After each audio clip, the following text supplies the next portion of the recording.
of which many of you are members, is trying to convince the public to have a recession. Let's have a recession. The United States is doing phenomenally well. But one thing I have to do is economically take on China.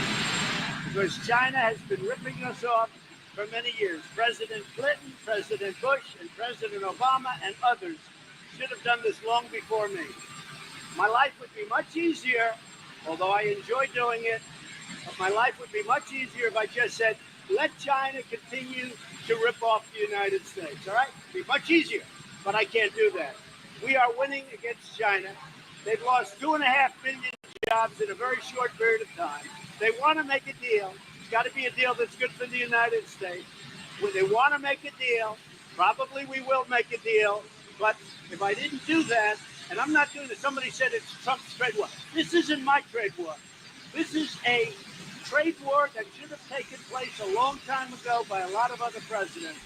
Over the last 5 or 6 years, China's made $500 billion. $500 billion. Ripped it out of the United States. And not only that, if you take a look, intellectual property theft, add that to it, and add a lot of other things to it. So somebody had to do it. I am the chosen one. Somebody had to do it. So I'm taking on China. I'm taking on China on trade. And you know what? We're winning because we're the piggy bank. We're the one that all these countries, including the European Union, wants to rob and takes advantage of. European Union, $200 billion. China, more than $500 billion. Sorry, I was put here by people to do a great job, and that's what I'm doing. And nobody's done a job like I've done. Now, would China rather wait for a little more than a year and try and get Sleepy Joe Biden to negotiate with instead of President Trump? Maybe, but I don't think so. You know why? They're losing too many jobs too fast. They had the worst year in 27 years, but I think it was actually 52 or 54 years. It's the worst year they've had in a half a century, and that's because of me. And I'm not proud of that, but you know what? They want to negotiate it. And Sleepy Joe doesn't have a clue.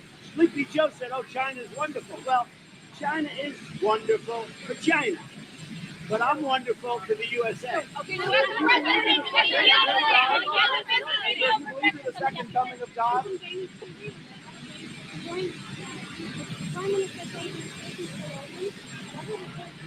Well, we'll meet it sometime, but the Prime Minister used a terrible word when describing something that we've been talking about for years with our country. President Truman said, what about Greenland? And he talked about it very openly, and it was a big deal at the time. And I brought it up again, and it was discussed many other times. And I thought it was not a nice statement, the way she blew me off, because she's blowing off the United States. And we've done a lot for Denmark. We've done a lot. I know Denmark well. I have many friends from Denmark. I have many people from Denmark that live in the United States. And we treat countries with respect. They served She with us in shouldn't treat the Afghanistan, United States that way by saying, she said, absurd. That's not the right word to use. Didn't they serve with us in Afghanistan, sir? They served with us. Why is it acceptable to look up children indefinitely? Louder. Why is it acceptable to look up children indefinitely, which is what the result would be of? Well, if you remember, President Obama had separation. President Obama built the cells. He built the cages that you people always talk about and attribute them to me. President Obama in 2014 built those cages, and you were very embarrassed when the New York Times, as usual, and others put a picture of a cage, and they said how bad Trump was, only to find out that it was President Obama that built those cages. So President Obama had separation. I'm the one that brought them together. This new rule will do even more to bring them together. But it was President Obama that had the separation. How worried are you about the long-term traumatic effects that children might face if they're detained indefinitely because of war? Well, we're being very strong on the border. You see the numbers are way, way down. I want to thank Mexico for that. The United States could make that problem go away very easily if the Democrats would meet and we could fix the loopholes and asylum, which is what you're talking about to an extent. But let me just tell you, very much I have the children on my mind. It bothers me very greatly. People make this horrible 2,000-mile journey. One of the things that will happen when they realize the borders are closing, the wall is being built, We're building tremendous numbers of miles of wall right now in different locations. It all comes together like a beautiful puzzle. But one of the things that's happening when they see you can't get into the United States, or when they see if they do get in the United States, they will be brought back to their country. It won't matter if they get in or not, because we're doing that. They won't come. And many people will be saved. And many women's lives will not be destroyed and ruined. Joe Biden, Joe Biden, Joe Biden, Joe Biden, will we see a table?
Give me the words, God.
Welcome, everybody, to the Patriot Award Luncheon by the Patriot Token. We've got an amazing show, an unbelievable cast of patriots who we are looking to honor for their sacrifice, their courage, their commitment to justice, the truth, and America.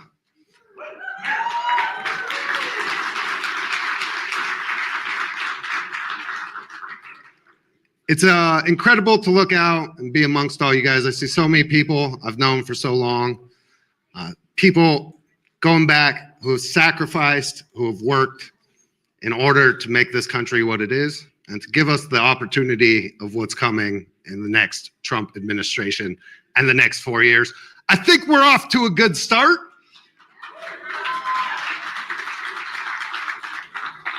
The Trump token is it was like $32 billion. We haven't even been 24 hours. And the bigger thing, though, that just happened is President Trump, without passing a law or signing an executive order, just unleashed crypto innovation in America forever. No longer do my crypto friends have to run off to Dubai in order to play with the meme coins. President Trump, if he can do it, so can all of us. This awards is brought to you by the Patriot Project. We have the giant 2-story bronze statue of President Trump in what I believe is the most iconic moment of courage in history, where he got shot in the face, rose to his feet above his Secret Service detail, and he told us to fight, fight, fight. To get us here, that was the moment, that was the turning point, where to me it symbolized more than just rising to your feet after getting shot. It was rising to your feet after the lawfare, after the media smears, after the attempts to bankrupt the man, after the attempts to imprison him for hundreds of years. That was the moment that everything turned around. And when you talk to the venture capitalists or the Silicon Valley tech bros, or to RFK and the Maha movement, that was a turning point for us as a nation. And for generations, our nation has torn down our statues and monuments to erase our history, because the norms of the past never align with the present. Just like the norms now will not align with the norms in the future. And so we've torn down our statues, and we've tried to forget who we are as patriots. And so this statue, we hope, will encourage and inspire more statues, more monuments, and more innovation. And we are incredibly honored to have so many of you guys here. We're going to do lunch first, so we hope that everybody enjoy your food. Definitely get a chance to network and talk with each other. And then starting at about 1 o'clock, we will start with the award ceremony. We have an unbelievable lineup of patriots here. It's funny, looking out over the crowd, I see at least 50 people that I could probably give awards to, and will hopefully at some point. But I've only got 10 right now, 11 if you count the one we have set aside for President Trump. And so we look forward to doing this as a big part. The Patriot Project is more than just a statue. This is our opportunity to restore history, to remember the moments that changed everything. And we're going to use the statue to do a whole lot of good, because the statue was paid for by a bunch of like really awesome crypto people who wanted to honor President Trump. We don't need to pay for it. We're not fundraising to pay for the statue. What we're going to do is we're going to use it to highlight and emphasize a bunch of really good causes. Things like Tunnels to Towers, or the Sinise Foundation, or Wounded Warriors. And my personal favorite is that if you oppose the Trump agenda, Republicans, we are going to bring the Don Colossus to your district or to your state. We are going to bring tens or hundreds of thousands of people to come have a giant victory party and celebration with us. And we will highlight your challenger. We will help your challengers raise money. And we will come for you. Because the era of being betrayed by our own team is.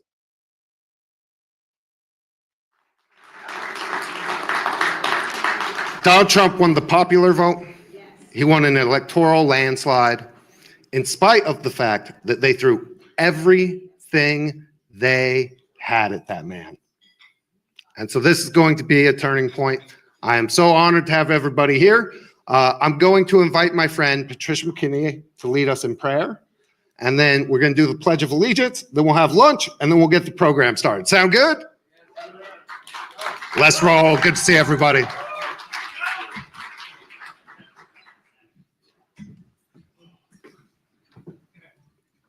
Scott Pressler, get up here. Hello, everyone. Come on, we can do better than that. This is an amazing time to be alive, right? In spite of everything that's been going on around us and everything that they've been trying to do to our president, right? God's still in control, isn't he? He is still in control. So I just want to lead us in prayer on this afternoon, and I just want to just say, thank you, God. Thank you, Holy Spirit, for this amazing day. Lord God, in your son's name, I ask that you come down from heaven and bless this place today. Touch the hearts of each and every person that is in this place.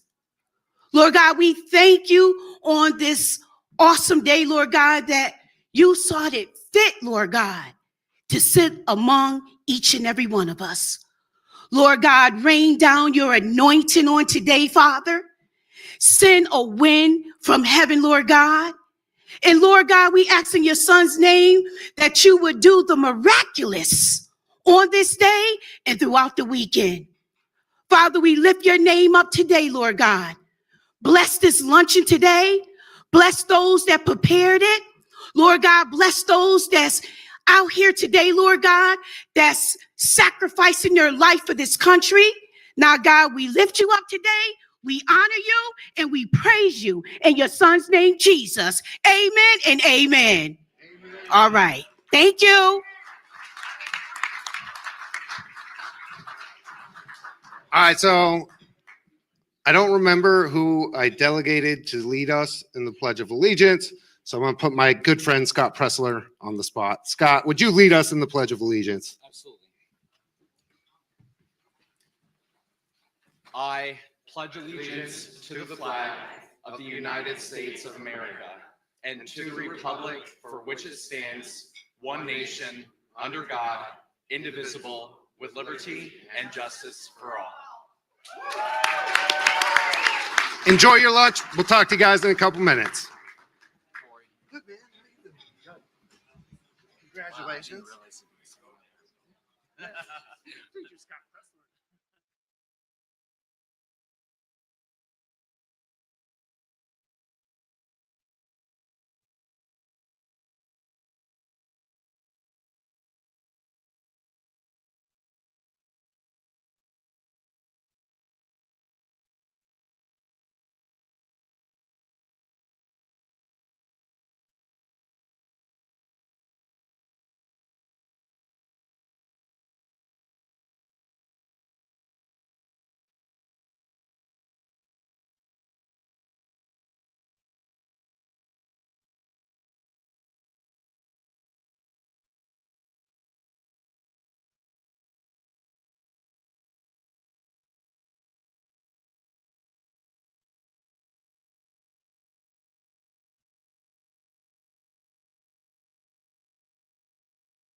right, folks, if you guys could take your seats, we're going to get the festivities started. Could not be more excited.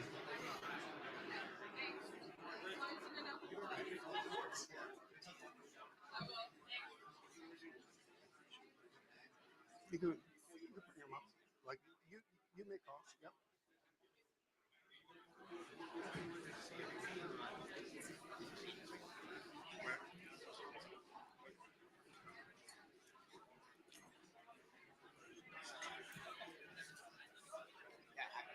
All right, everybody, if you could take your seats.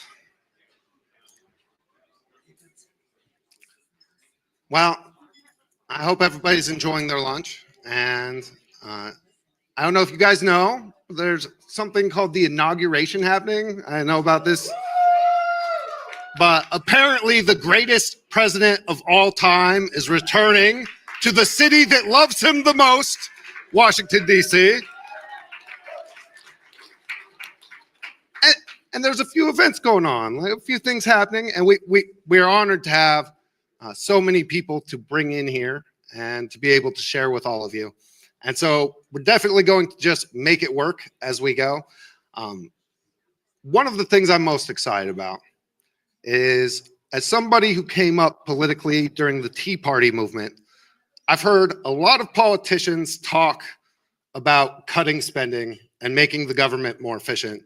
I don't know that I've ever seen anybody do much except on the very fringe of the margins, which is occasionally we'll cut a redundant post office in some rural city somewhere. Some city will have 1,000 people, we'll pare them down to 1.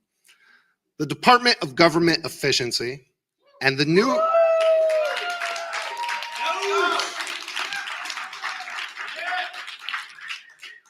political coalition that wants to bring our government up to speed instead of being 40 or 50 years behind every other industry and every other business. And so one of the things that patriots, right, we wanted to honor, we have a lot of people who came to this event that we wanted to honor who came from different paths. Some have been fighters for the truth. Some have sacrificed by being attacked by the lawfare machine. And some of them are innovators. And I remember when the Indian guy with a funny name, as he likes to put it, absolutely decimated the rest of the Republican field by having the courage not to attack President Trump, but to while running himself and distinguishing, to make sure that the real Trump record was held up. And it was massive.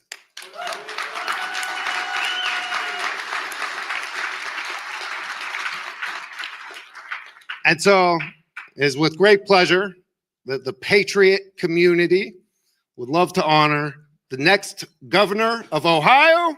Vivek, come up here.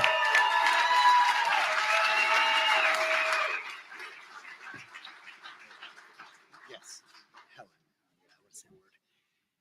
I wanted to first recognize, because I just heard that she was here before embarking on my brief remarks. Is that Helen?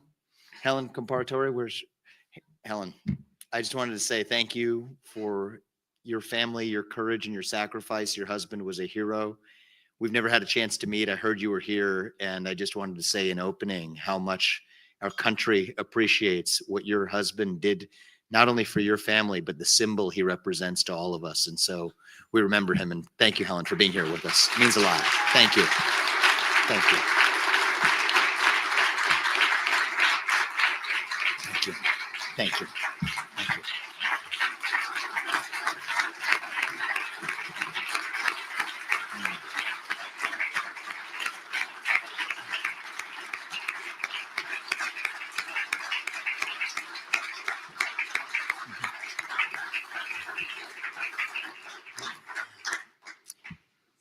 It's been an emotional year. It's been a year of great fear at times, sacrifice at others. You have a U.S. president taking office after historic events we would never hope to see in the history of our country that we've seen over the last year. But the good news, that's behind us. And I think the number one thing that we can look forward to starting on Monday, the dawn of a new golden era in our country, isn't just a growing economy, a sealed border, a restoration of the rule of law, a revival of merit over group quota systems, all the things you've heard from President Trump over the last year.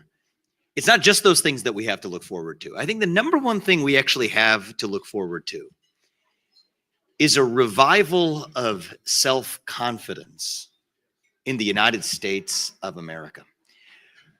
We have, for the last 4 years and quite possibly longer, we have lost our sense of who we are as a country.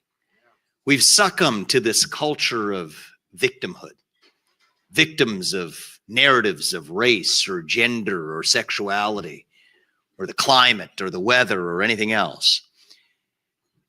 And to me, my reason for getting into this fight didn't have to do with me, didn't have to do with our family. Certainly my wife and I, we've lived the American dream. This country's given us everything we could have asked for and more. I'm in this for the next generation. President Trump is in this for the next generation. I'm here with my 4-year-old son who came along with me.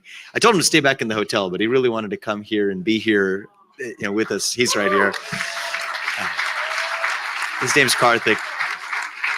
He turns 5 next month. And that's why we're in this, is that we want to pass on a country to our kids greater than the one we inherited, and a country where our kids can be confident and proud to be citizens of this nation once again, a country where we teach them not to be victims, but to be victors.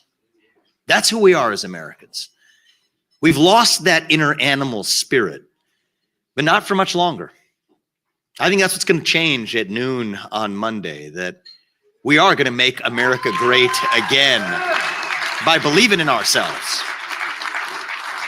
The pursuit of excellence, the unapologetic, restrained pursuit of greatness. That's what America was founded on. We're the pioneers, the explorers, the unafraid, who no bureaucracy, no system, no government would stop along the way. The country where Thomas Jefferson, at the age of 33, younger than me, signed into existence the Declaration of Independence and the nation that followed. The Lewis and Clark expeditions in the years thereafter. The Louisiana Purchase.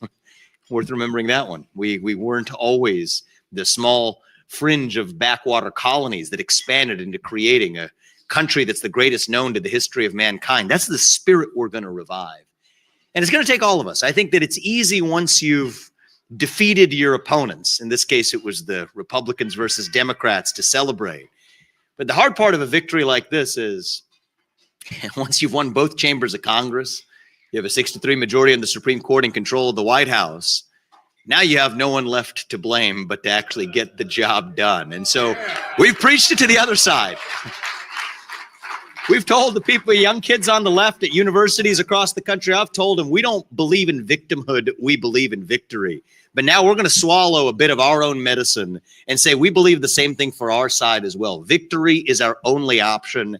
And Monday morning when Donald Trump takes office, that is not the destination of our fight. That is the start line for a battle that continues not just for the next 4 years, but for generations to come. And I truly believe, now more than ever, not in some fake politician way, but in a true way, I believe it now, that our best days as a country are actually still ahead of us. That we are not a nation in decline anymore, but a nation in our ascent. And with your help, we're going to get there. Thank you, guys. God bless you and your families. May God bless our United States of America, and may our best days as a nation be ahead. Thank you. I appreciate it. Thank you.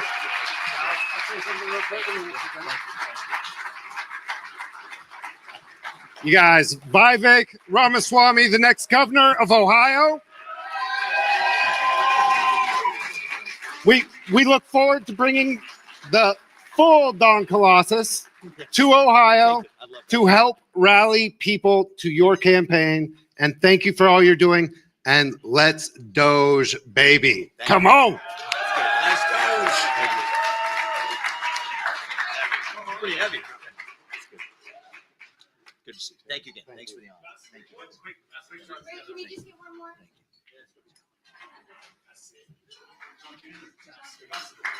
Ambassador Tom Boyd. Hey, let's put the stars in the Good to see you, sir.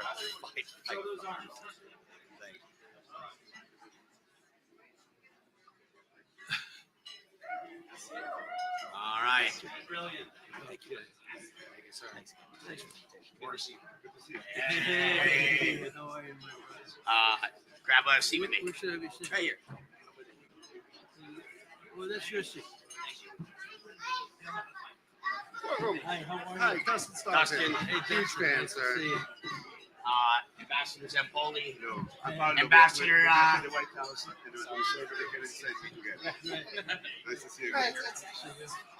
Congratulations. I'm just kidding.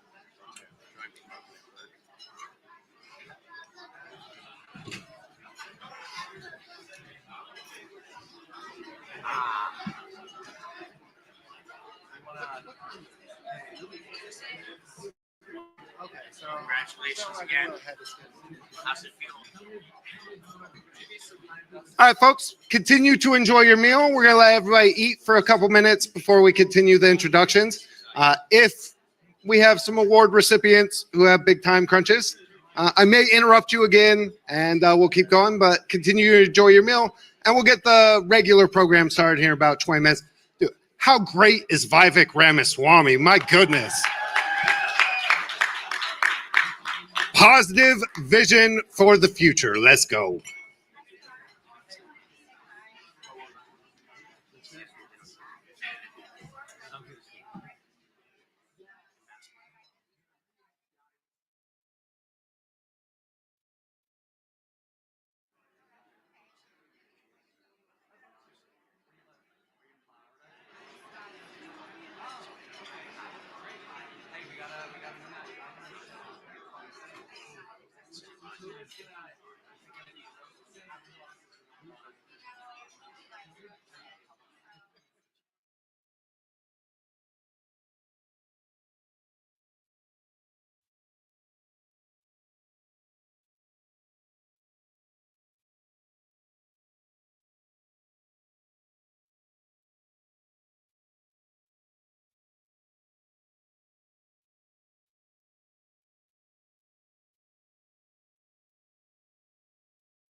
Okay. I think. No, I'm happy to.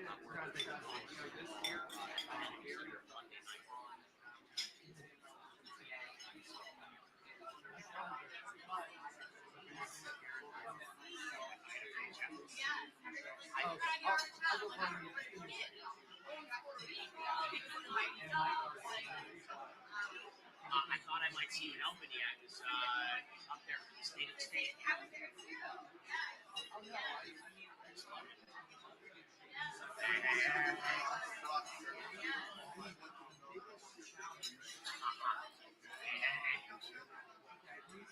Ambassador Paulo Zampoli.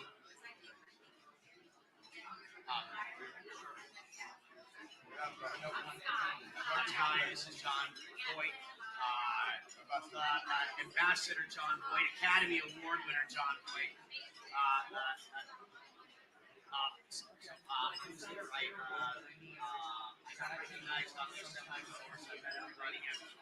I figured I'd see you. I was hanging out in the world. Oh, I left too. What are your time constraints? You have any time constraints?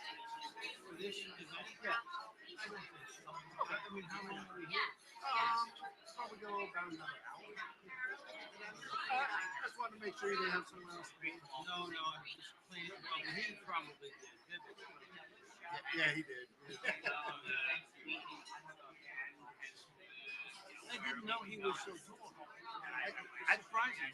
Yeah, that's the first time I've met him. Did you ever meet, what's his name?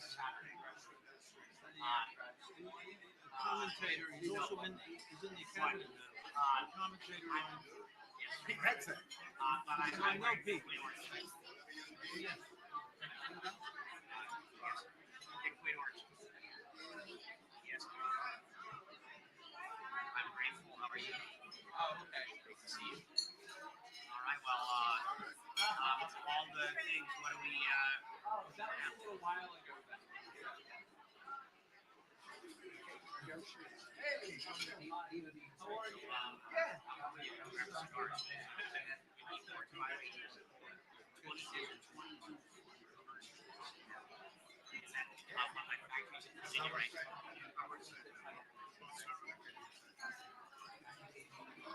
You're also on the board at Dennis Hope.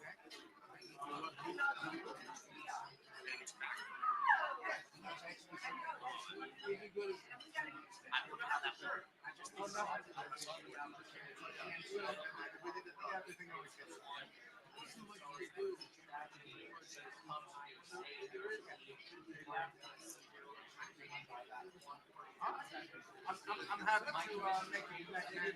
We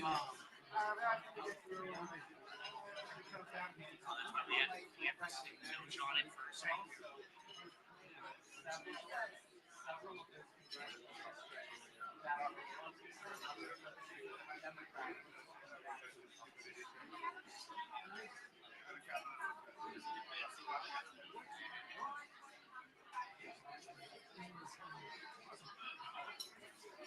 Pleasure to meet you, sir.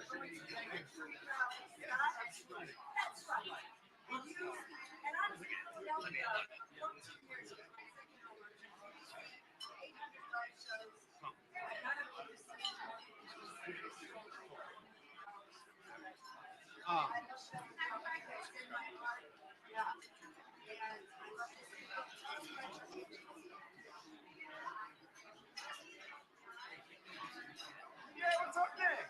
See you, brother.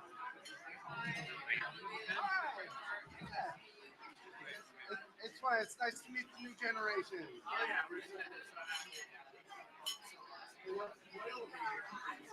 Yeah, so it's funny. You guys are going to look back, like having a byline at Breitbart, such a superpower. John. Me and Jen still send ours around people like all the time. Well, either instant, like they're going to attack us, like not hiring this person ever. Sometimes, or like for us on the right, it is the right way to have to do it. So incredible.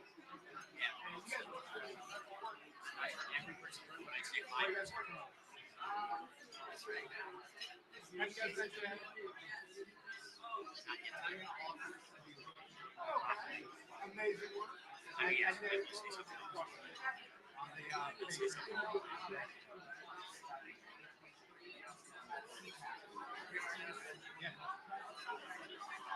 Nice to meet you.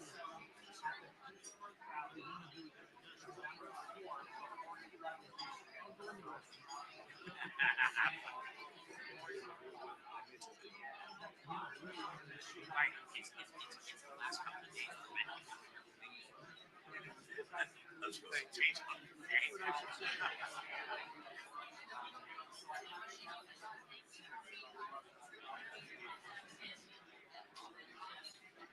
But I told him, Mr. President, why he's the ambassador and why he's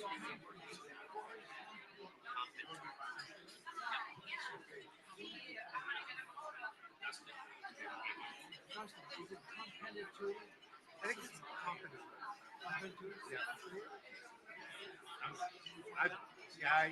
I will make sure. But actually, for security, well, thank you so much.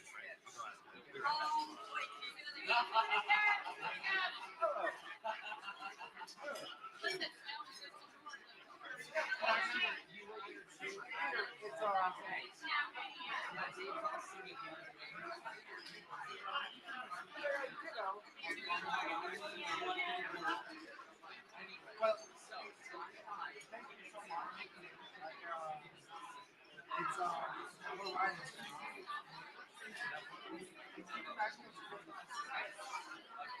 shouldn't he? I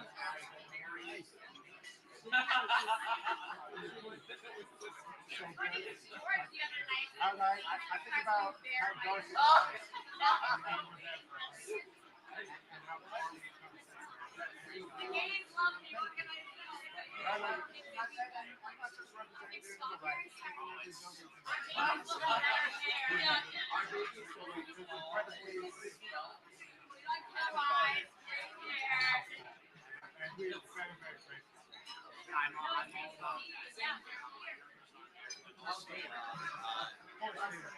And by the way, Jen told me, like, anywhere we're going, let me know. And we'd be happy to like recognize you. We can talk bring around a party. Sound good? How's things going so far?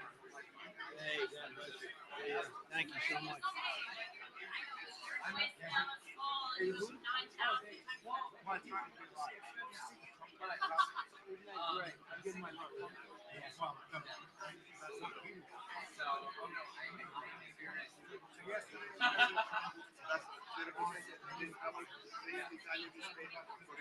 Sure, whatever you want to do. I want to meet this woman though first. She's right here at this table, the first table.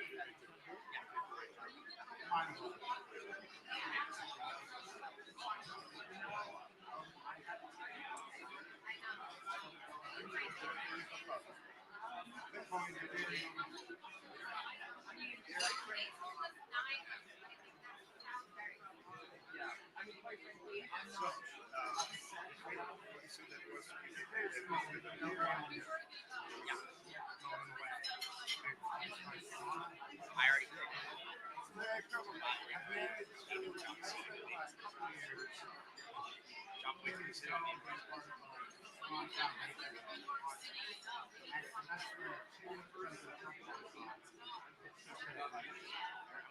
Not only do I get to enjoy like all this, all of my projects and all the cigars.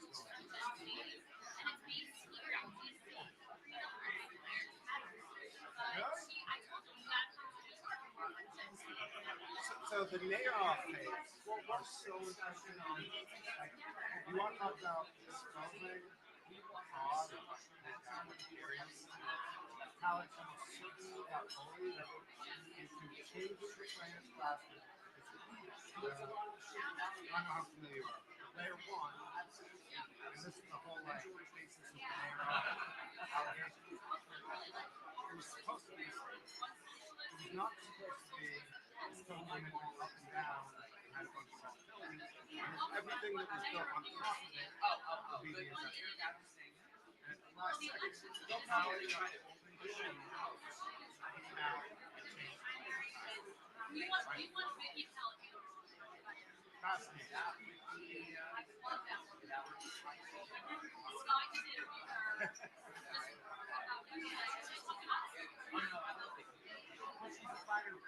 Well, I'll probably shout you out in this thing. I'm a award for you. Probably right now.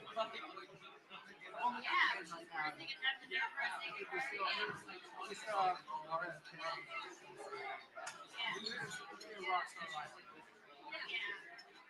Peter, pleasure.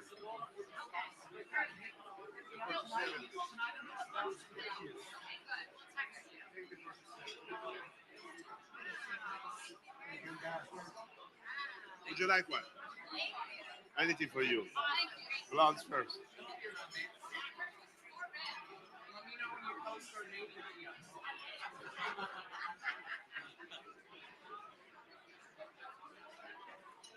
I don't want to get up again.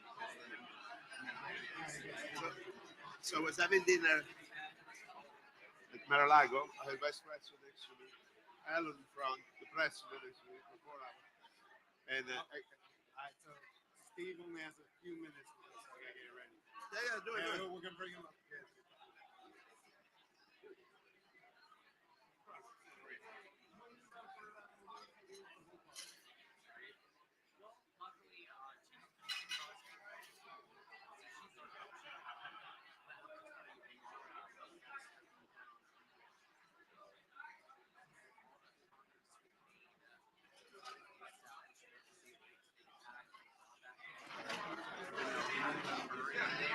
Is basically what Trump 2.0. She had my back when I was expecting and she So I was trying to remember.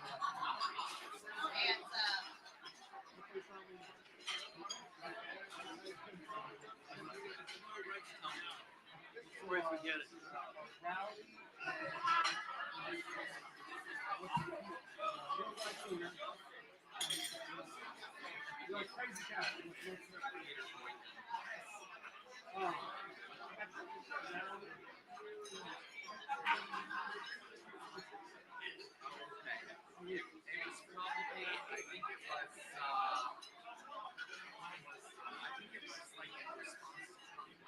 They started doing their resist and everything. I think he wanted to show something to show his grandson, the president.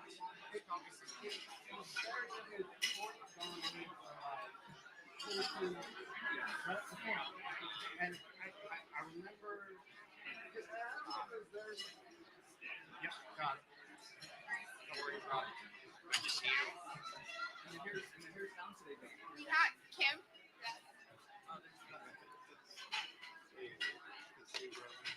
Wait, can you get a picture of us three real quick?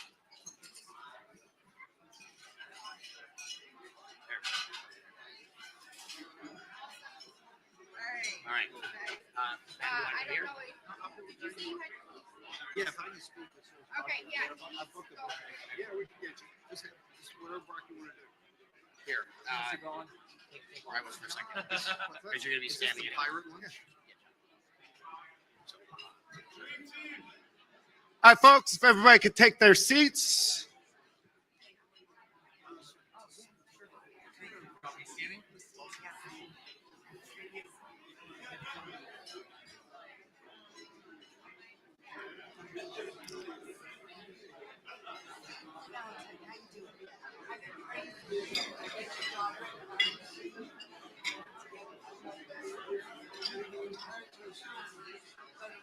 I just love you so much.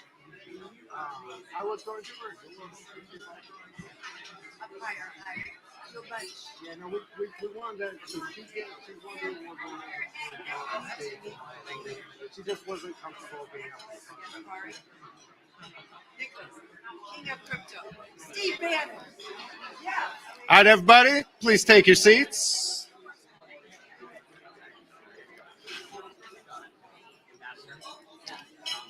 The Patriot community, when we started to look out, for me, there were a few people that just absolutely stood out as people that we had to award and we had to look for.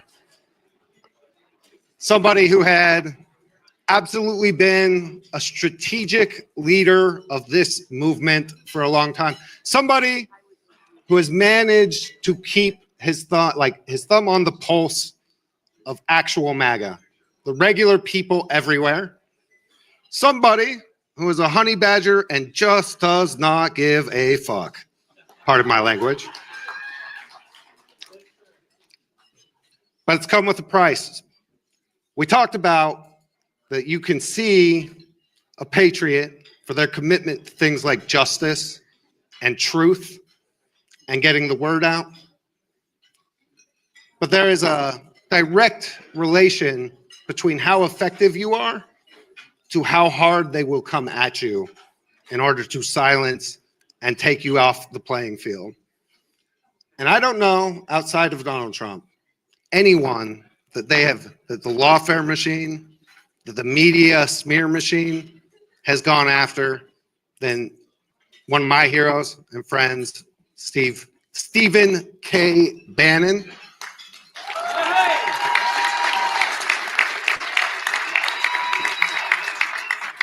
Imprisoned for defying the ridiculous January 6th committee. Steve has never blinked and never shied away from the fights, and we are lucky to have him as our admiral. Steve.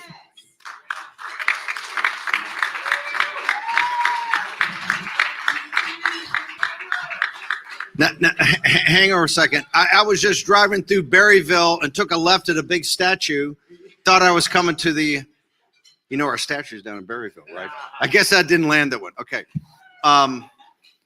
Seriously, look at this. Look at this podium. Is this a police lineup or podium? I got Scott Presler. right? Because you know all those registrations are totally above board, right? Scott's knocking on guys' windows in like Gettysburg. Hey, what you registered? Leave me alone, man. Sign it. Scott Pressler changed the election. Of course, Ambassador, has there been a better warrior or a better gangster than John Voight in Hollywood? The hardest. Excuse me, that's Ambassador Voight. What the mandate, the President Trump's giving you a mandate to clean up Hollywood? Just part of it. Just part of it. One of our greatest living actors, right? And pure MAGA. Andrew Breitbart and John Voight and Gary Sinise had a secret organization years ago. It was not the Illuminati. It was the Illuminati West Coast Division. Friends of Abe. Remember Friends of Abe? Yeah. And John Voight. No, this kept the flame going for a decade. Behind the scenes, there were conservative voices that felt intimidated because they would lose their jobs. And we only had a couple of headliners, Kelsey Grammer, Tom Selleck, John Voight, Gary Sinise, a couple of headliners that would step forward and actually say they were conservatives during the hardest days. Remember the Iraq War? The hardest days, criticized, fired. And you had all types of writers and technicians that these guys covered for and made sure that they got jobs and they weren't fired just because they were Republicans or conservatives. Can we give it up for Ambassador Voight?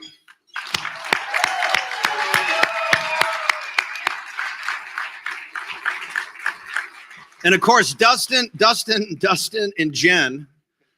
Dustin and Jen, I've known them. They've been down at the wall. They've been all over the first Tea Party. Hell, you guys lived in a van for like 5 years doing grassroots, right?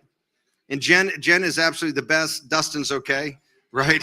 He's not bad. He's her side piece. You know, if you're going to get Jen at an event, she's going to do something. Dustin comes in the deal, right? Just that.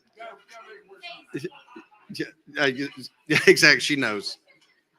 But last but not least, I never thought I'd show up at a lunch. You know, you can understand Ambassador John Voight. He's such a prominent guy. Dustin and Jen, they've been activists for a decade and longer, and they've been doing the hard work of activism, building grassroots. Scott Pressler is a rising rock star in this movement, and quite frankly, it was Scott Pressler that changed the architecture of the electorate, right? And particularly in the blue wall. Remember in the blue wall in 2016, you cut on Morning Joe. Because that's what my big contribution for President Trump is going to be. A little more nationalist. We're going to go Wisconsin, Michigan, and Pennsylvania. And we go that and every morning on Morning Joe, Mika and Joe, Mika with that screwed up face, right? Like she sucked on a lemon. How would you like to wake up next to that every morning? Seriously. It is. Okay. Take the dishes away. No, it should be, the show should be named Morning Mika. She does all the work. I mean, he's kind of a clown, right? So, but no, every morning on Morning Mika, they'd be sitting there. Bannon's never been on a campaign. Bannon doesn't know what he's doing. Bannon's got Trump running around Michigan, running around Pennsylvania, going to places like Flint, Michigan, taking the president there. This is, outrageous. Hillary Clinton never went there. Remember, she didn't go to Michigan. She didn't go to Wisconsin, Pennsylvania a little bit, and we won. This is how we won, is to pierce the blue wall, because the working class people love President Trump. 2024 very different. If we did not have Scott Pressler to go out and change the architecture, right? To change the architecture of the electorate, I'm not so sure we pulled this off, even with the MAGA plus, low propensity, low information voters. Scott Pressler has turned Pennsylvania to the new Ohio, and he's turning New Jersey to the new Pennsylvania. It's because of Pressler and his work that in 2028, I don't know, it could be 400 electoral votes if we do our job, right? Last but not least, in a billion years, I never thought I'd be on a podium talking to a bunch of Trump warriors and patriots with my dear friend and colleague, Brock Pierce, right? He's much more than a failed child actor. I'm just kidding. Hold it. First thing I meet him, he says, Voight's in there. And I go to the ambassador, and then he says, yeah, he's rejuvenating my career, and I'm acting with him now. I go, good God, no. Voight, you've done too much good work. Don't inflict America with that again. No, I'm just kidding. Brock's amazing. Here's why Brock's amazing. Brock's amazing because, and listen, I can tell you this lunch is hot, and I can tell you this movement's hot. Because Brock's that guy you met in high school or college that knows, 3 minutes before the party goes down, you leave, you look around, where's that guy? He's gone. And then the party's like over. That's Brock Pierce. Brock Pierce can see over the horizon and knows what's going to be hot and what's moving. Now, my biggest claim to fame for the 2020 election, which nobody knows, I'm breaking some news today. I did turn down, it wasn't officially offered, but it kind of hinted. I did turn down to run Brock's 2020 presidential campaign, right?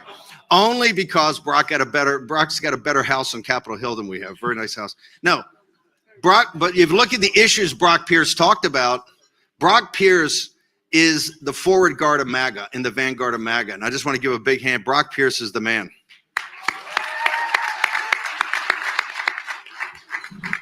And Brock Pierce is the one populist that was at the crypto ball last night. And the only leader of the crypto ball last night, not from South Africa. I'm kidding. No mean words today. Okay. How many guys went long? What's the meme coin that came out last night? The fight. Trump. The meme coin's market capitalization right now, it's $20 billion for the 20%. It's $100 billion market cap. Just saying, the future is crypto, I guess. We'll find out. On a serious note, and I want to thank Dustin and Jen because they've been warriors and grassroots. This fight look, you guys know, and particularly people around 2020 and the stealing of the 2020 election, and you remember, and I want everybody this weekend to emblazon this into your soul. January 20th of 2021. Okay, when they illegitimately forced President Trump out of the White House and he went to Andrews Air Force Base. You remember we had the show on live, right? Because he left just about noon, right? There were no Washington dignitaries there to see him. Okay, they had the political class in this city had abandoned him. He got back to Mar-a-Lago, and the only people in the Republican Party come down there is make sure he's a lion in winter, and they want to make sure the lion's in the cage, right? His popularity dropped in the low 30s. Even part of MAGA said, I don't know. Fox News did not have him live for 18 months, almost 2 years. Rupert Murdoch sent a memo out, and I hate on a celebration weekend to bring this up, but it's got to be brought up. Said we're going to make him a non-person, right? The reason that President Trump is back is that this audience, in the darkest days of 21 and 22, the John Voights of the world, the Brock Pierces, the people, the Scott Presslers, the Dustins, the Jens, the people that sat there and had his back. And through all that time, and understanding in the arc of American history, this story had to play out with Trump coming back. This is the hero's journey, right? And the hero's journey at high noon on Monday, right, doesn't end. At high noon, he's going to put his hand on his mother's King James Bible and take an oath to heaven, to God Almighty, to defend the constitutions against all enemies, not some, all enemies, foreign and domestic, right? Domestic. And I realize the President of the United States is going to give a speech that's going to bring the country together as he should, because he brought the country kind of together in this campaign, correct? So it's unity. We now know, and everybody's saying, oh, the oligarchs are going to be on there, the oligarchs, all these social media guys. I go, yo, oligarchs. I said, they're a creation of the Biden regime and the radical Democrats, are they not? They suppress your voices. They suppressed President Trump's voices. Hell, war rooms kicked off everyone in perpetuity, right? Facebook, Instagram, Twitter, YouTube, in perpetuity, Spotify. I don't give a damn. You put out content, people will find out how to get to it, right? But the oligarchs are in the Democrats. The only reason they're calling them oligarchs now is President Trump and you, the populist movement, broke them. Broke them. Here's what I want to tell everybody. When Rachel Maddow and all those guys are saying, hey, you got Zuckerberg and you got Elon and you've got Bezos and you got them all. I said, hey, invite more of them. It is equivalent. You know what this is? They're not in charge. This is the equivalent of the battleship Missouri in Tokyo Harbor in September of 1945, and they're the equivalent of the Imperial Japanese High Command there to sign a surrender document to General MacArthur. Trump being MacArthur. This is a full surrender. He broke the oligarchs. The Democrats, they're a creation. Every one of those guys is a progressive Democrat, and they've all been broken. And they're there to surrender. Remember Silicon Valley Bank that was bailed out, the bank of the oligarchs bailed out by Biden while you guys paid for it? Don't sit here and tell me Trump's owned by oligarchs. Donald Trump is the 47th president of the United States with no help from the media, no help from the oligarchs, no help from the established order, no help from the lords of easy money on Wall Street, no help at all from the apartheid state of Silicon Valley. And Donald Trump is here to bring righteous indignation and break it all.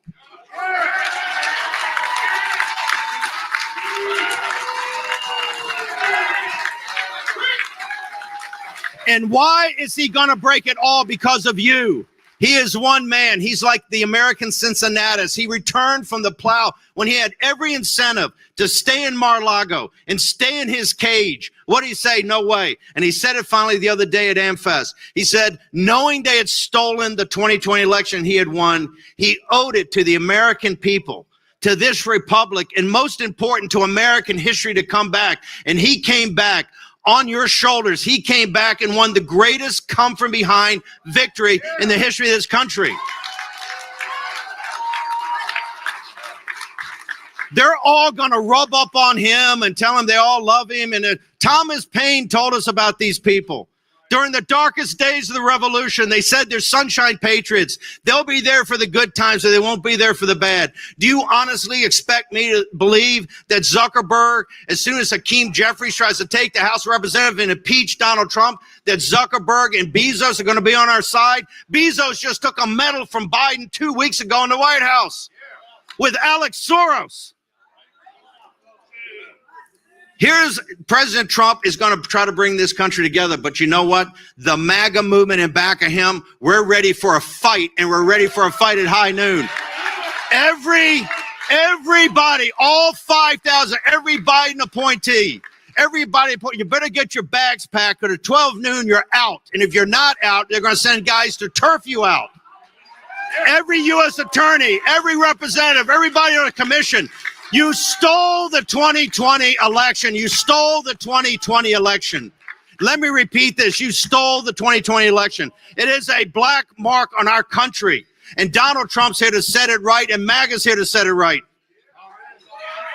Are you guys in or you're not in? You're in for that fight? They're going to Chicago. The mayor in Chicago is very mouthy. Hey, Eric Adams not so mouthy anymore. He's down as a supplicant. They're all supplicants. All of corporate America, all the oligarchs, they're down in Mar-a-Lago. Please take my check, take my $1 million check. John Voight doesn't have to be a supplicant. He's been in this fight from the beginning. Scott Press has been from the beginning. You've been from the beginning. Brock's been from the beginning. Dustin and Jen, they've been there from the beginning. We are not sunshine soldiers. We're patriots.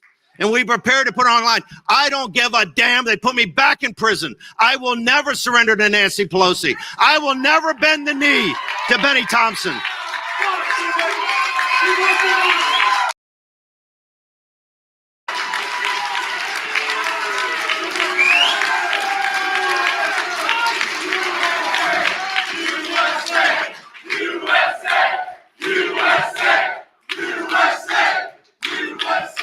Trump, Trump, Trump, Trump, Trump, Trump, Trump, Trump, Trump, Trump, Trump, Trump.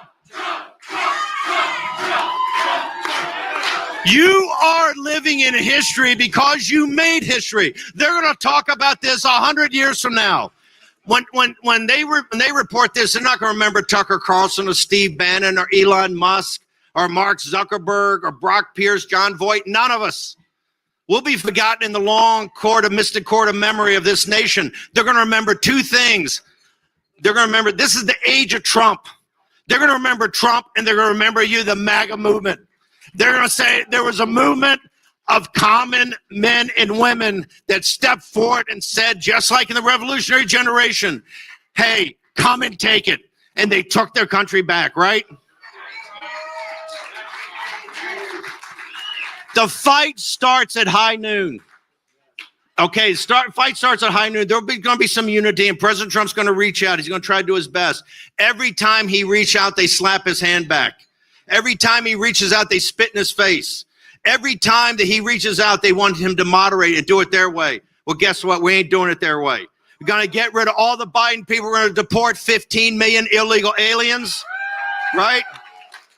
In the war in Ukraine, and we're going to take on the lords of easy money that control this country. The big money on Wall Street's control this country. It's got to be broken, and the person to break it's President Trump. Are you guys ready for a fight? I don't think so. I can't hear you. You ready for a fight? Because starting noon on Friday, on Monday, it's going to be a fight. Thank you very much. Last thing, I want to repeat what Napoleon told his marshals, the 12 marshals of France, and make it about our country and our republic. He said, when you set out to take Vienna, take Vienna. Thank you.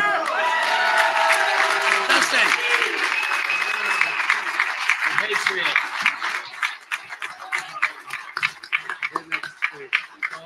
Did that work? Oh my God.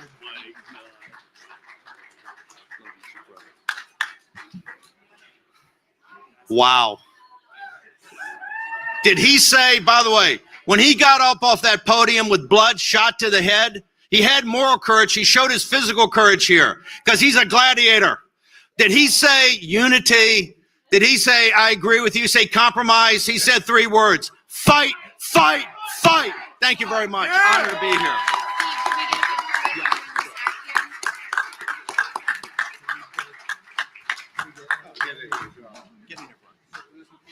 Scott. Fires again.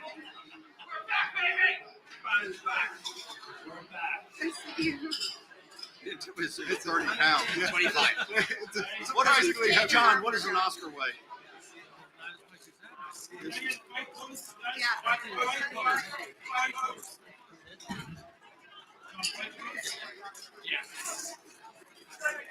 Thank you, guys. Thank you. See you in the morning.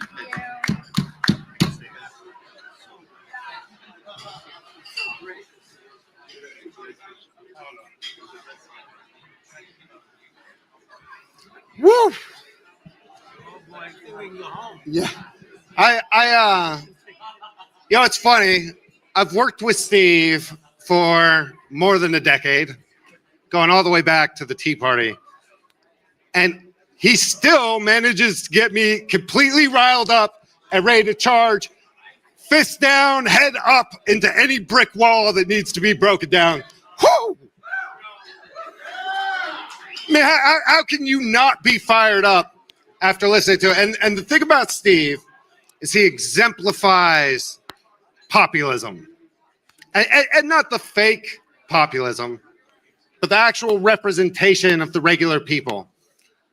Too many people in the city for too long have looked down their noses at regular people. They see the unwashed masses in flyover country. They look at us with disdain, and yet they're not worthy to shine our shoes. At the end of the day, they don't produce anything. All they do is leech and take. Man, Steve gets me fired up, you guys. Woo! So I want to take a minute. We've been, because of the unique schedules of everybody, we've been really taking this on the fly. There's a couple people in the audience I could give awards to no less than 60 people in here for everything that they've done over all the time. And we hope to. The Patriot community looks forward to being able to continue to do these and give awards. But I'm limited. But Peter Tickton, Peter, will you stand up for just a moment?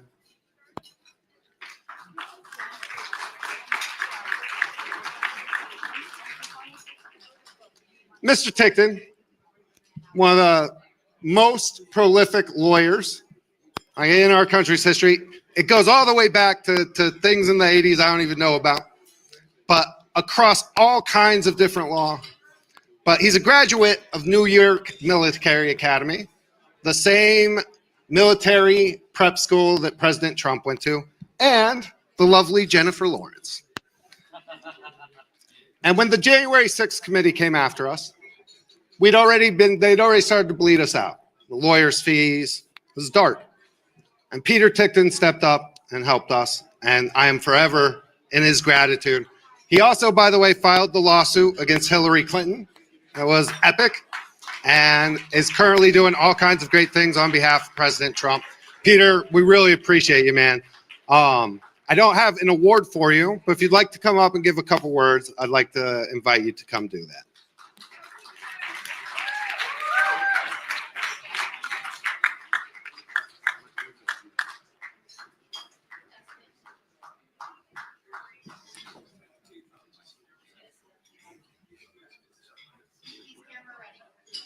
I didn't know I was going to be speaking,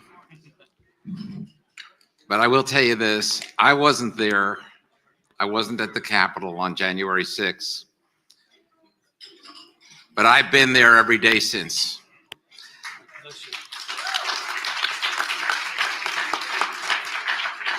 And if I ever stopped, Prentice Evans would make sure I didn't, okay? There's so many patriots, so many good people, so many people that have added so much. You know, this isn't just a fight. You know, people don't even know what January 6th is. For 9 months, I collected the evidence for Donald Trump, directly under Donald Trump.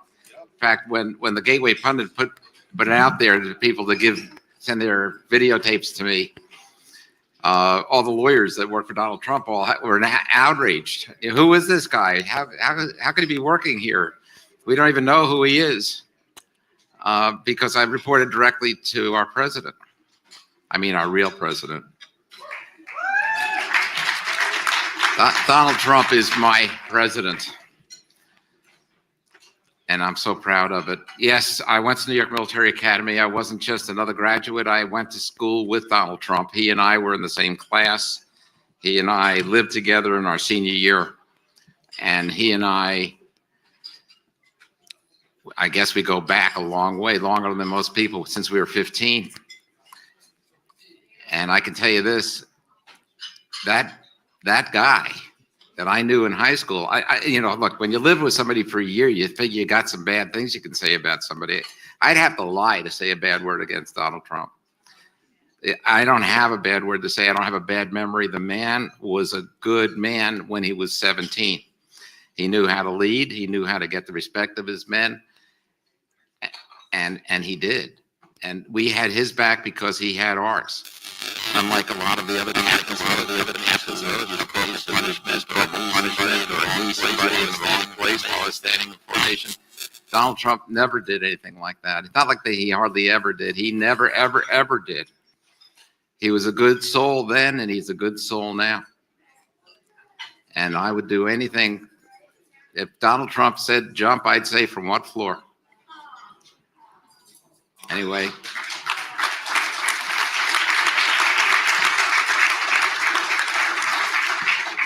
But this isn't about Donald Trump today, and it's not about me today. It's about you.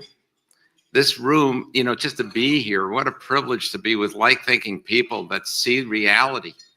I mean, those people that had power here that stole our election. I mean, you have to think about what they are, what they did.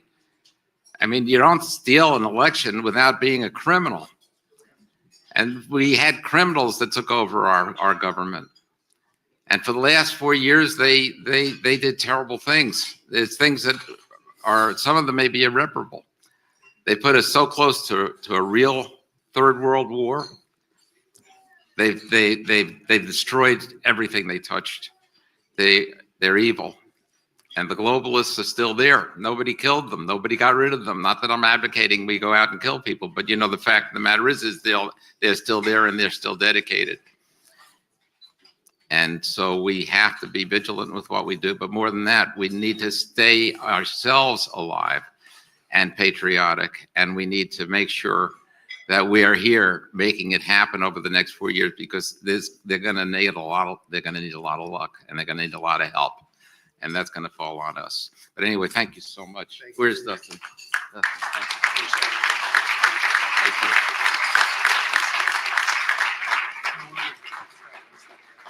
you. An absolute patriot. And if you knew the legal record of Mr. Peter Tickton, I remember when I first talked to him, I'm like, this guy represented like Jen? Like, wow. NEMA, baby. The New York Military Academy, there's something about leadership that is ingrained into the graduates there that's just different. They're just a different breed altogether. Thank you, Peter. I'm going to take just a minute to introduce, it's kind of weird because he's helped put all of this together with me. He is one of the most interesting characters I've ever come across. He is so visionary and positive, and he just goes with the flow. And he's hard to imagine being around somebody who's more fun than Brock Pierce, who helped put all of this together and has done so much behind the scenes that I couldn't even begin to describe. And Brock, I'm so appreciative to be doing this with you, man. Thank you. And we definitely are giving Brock Pierce an award. Although I'm running low on statues, so we might have to ship yours out just a little later. I don't know. But Brock, come say hi to everybody, and then we're gonna bring Helen up. All right. Well, wow, what a weekend this is. It's like the end of an era and the beginning of a golden age. Yeah. I am so excited, and I'm like this eternal optimist. I see over horizons, as Bannon said, and this one, I didn't see it this good. This was a better outcome than the best timeline I envisioned. Thank you to everybody, that helped make this happen. All you patriots. I am so excited for our future. I mean, these last years, I saw visions of how bad things could have gotten, for us, but the generations that follow, if there'd even be a world for them worth living in.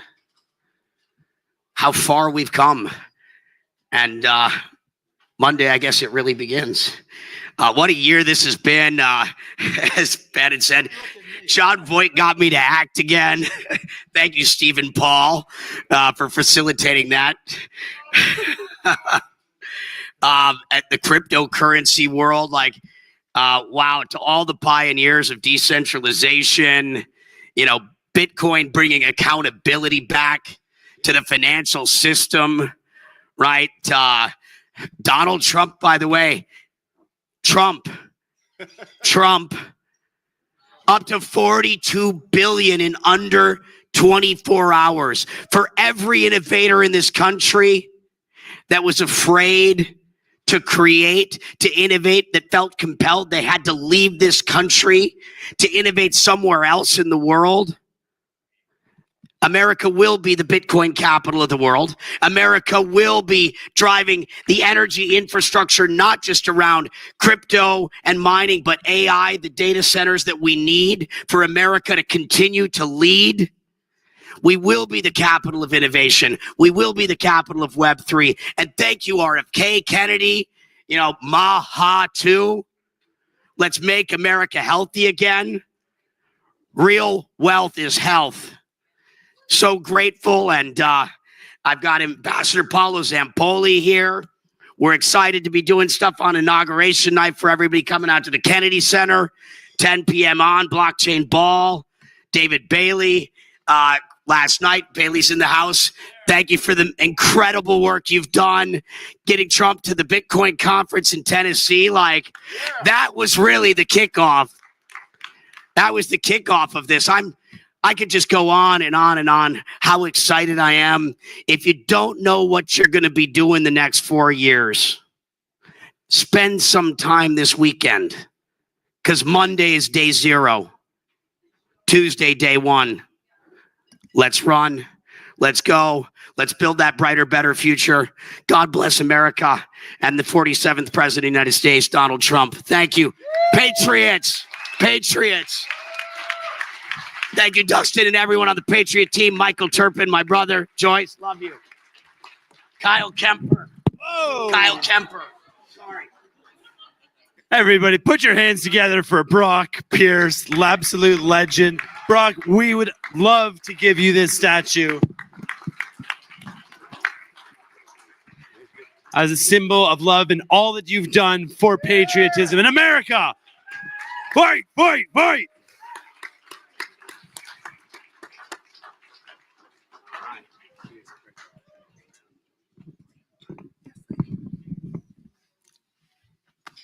Woo. Legends, like all the way around, just legends everywhere.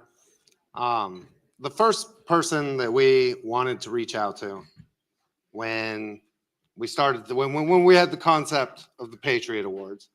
So we have this giant bronze statue, but we also have these statues to honor the people who've put the work in, who have sacrificed, and have done so much.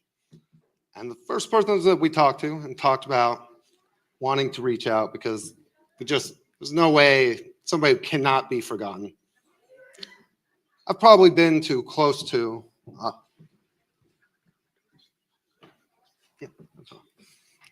probably been to close to 100 Trump rallies over the years.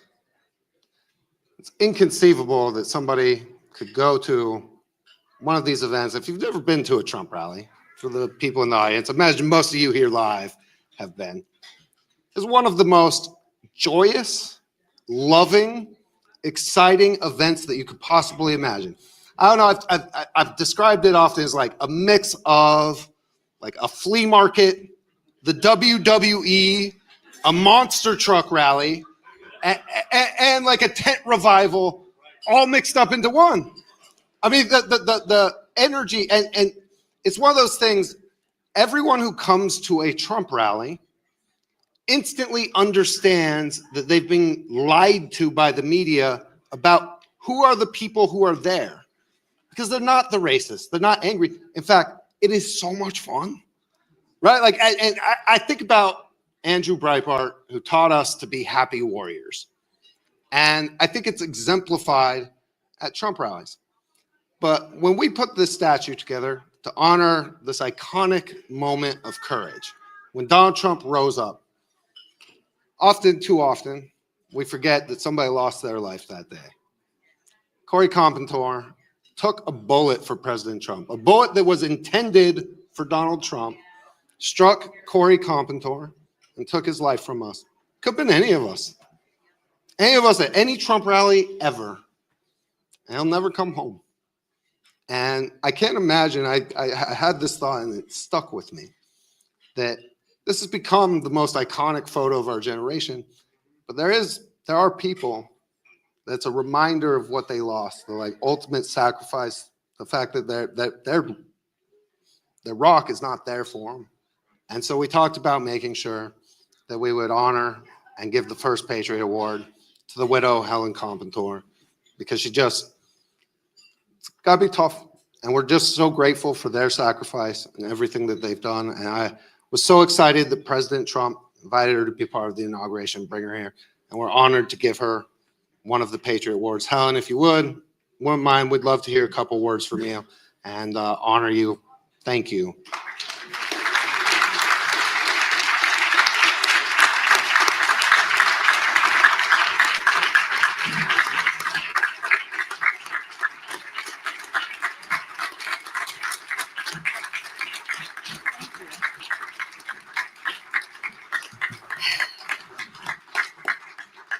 Thank you so much. This was so unexpected. This is my youngest daughter, Kaylee, and this is my oldest daughter, Allison. When we arrived at the rally on July 13th, my husband was so excited. He just absolutely loved Trump. It was Yeah, it's all he talked about, him winning. And when we left as a family of 3.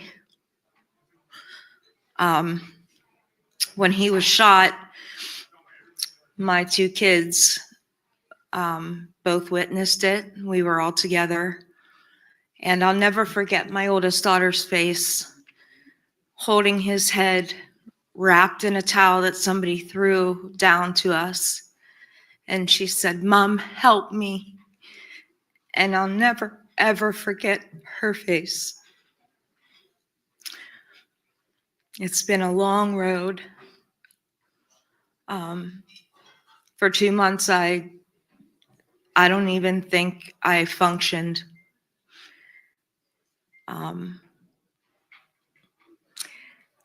The community has been wonderful. The entire United States have been wonderful. I got cards from the entire United States. I did get hate mail. And the hate mail came because I refused to take Biden's call the next day.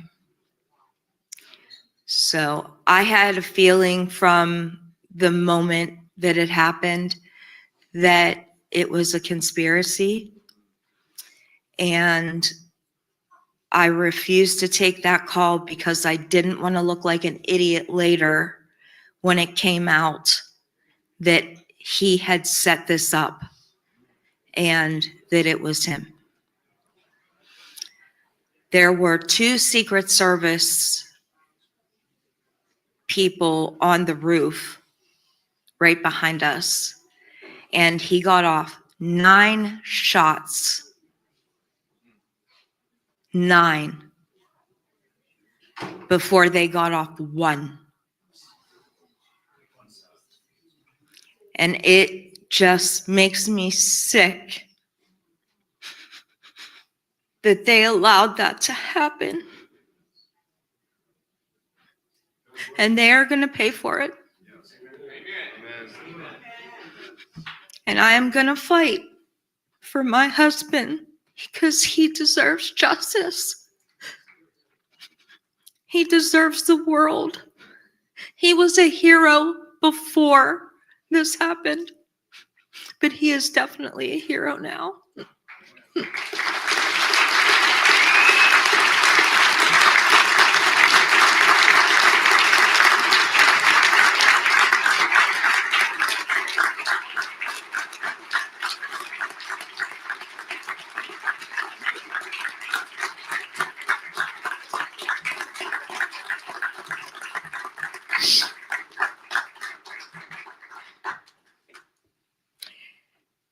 The night before he was killed, we went to the Chris Stapleton concert, and my youngest daughter, we were with her friends, and she pulled out a picture. It was his high school graduation photo that he had given to me. So back in the 90s, you know how you wrote on them, and you wrote, BFF forever, all that stuff. Well, he wrote on there, that you're my best friend and I love you and all this stuff. So she read it to everybody. And I looked over at him and he actually was crying. And I said, "What's the matter?" And he goes,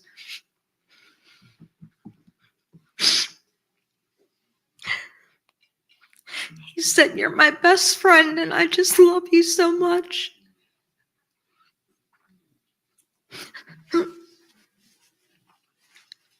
And when we went into the concert, he held my hand the whole time. And when our song came on, he danced with me, and he never did that stuff in public. Never. That was not him. We had the best night ever. And I'm just sharing this because I feel like God gave me a gift. Like he knew it was going to happen, and he just gave me the best gift because we had the best night ever. And not even 24 hours later, he was dead.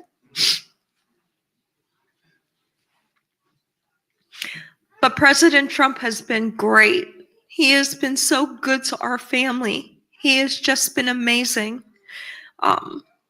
He did call me right away, and he called me every day for almost 2 weeks. And he has just been so good to our family, and I'm so grateful for him.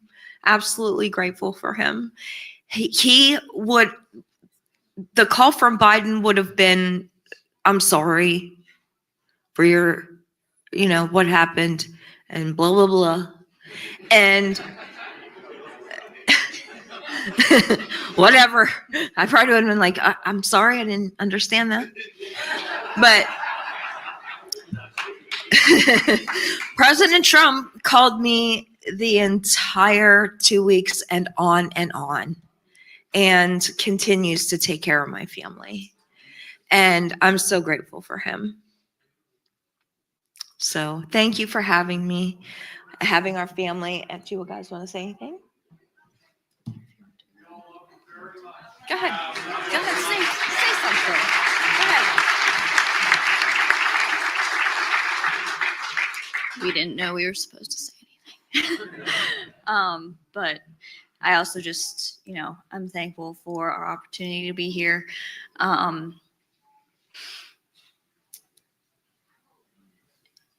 When tragedy hits, when you lose somebody, that's the first thing. The first piece of advice people give you is call your family, let them know that you love them. And just the other week, I was in the car, which is where I do my best thinking usually. And I remembered a day. It was actually the year that both of us had a graduation. I was graduating from nursing school, and she was graduating from high school. And our graduations were one day. I was graduating one day, she was graduating the next. And my mom was getting ready in the bathroom. Kaylee was somewhere, but I was in the kitchen with my dad.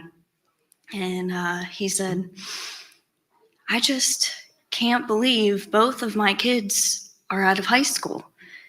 And I said, yeah. And he goes, you're about to graduate nursing school and have a real job with benefits and a real paycheck. And I said, yep.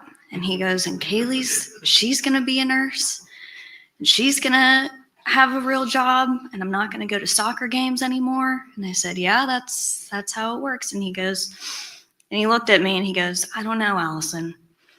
It just wasn't supposed to go that fast. And I was thinking about that, and it just, our whole life with our dad, it wasn't supposed to go that fast. So when people say, life can change in an instant, it really can. So that's all I have to say.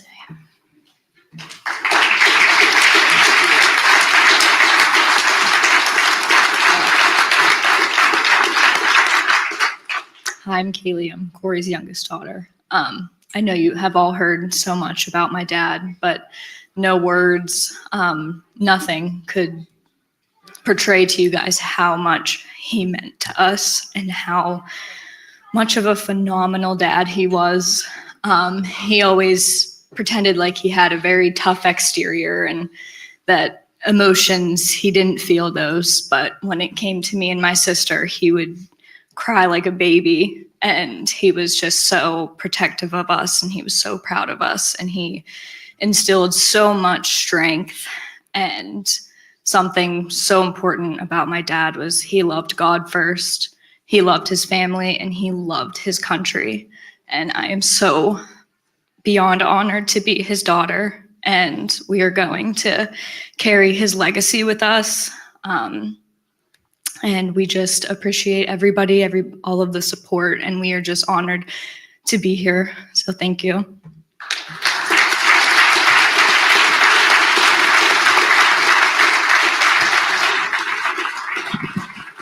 I have to say, ladies, your strength is an inspiration to all of us. And thank you so much for being vulnerable and being willing to share with all of us and your pain. I'm happy to announce that we, as the Patriot community and with the statue, both the temporary and final pedestal will include a tribute to Corey Compentor, so that as long as that giant bronze statue stands, your dad and your husband will be remembered. It's the least we could do. So much.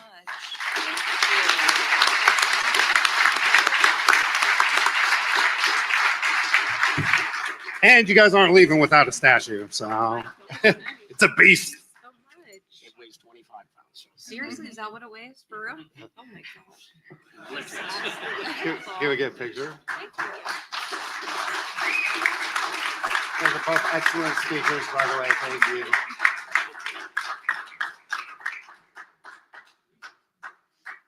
Thank you. Thank you, guys. Thank you for coming out. If you guys need anything, let us know. We're happy to help.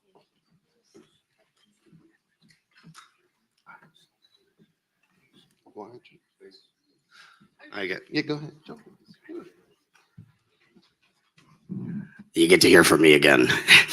But this is just to introduce the man, the myth, the legend, the Academy Award winner, one who's truly a national treasure, our new ambassador to Hollywood, John Voight. Yeah. Steadfast, thick and through, despite all the ridicule. John, what a pleasure it is to work with you.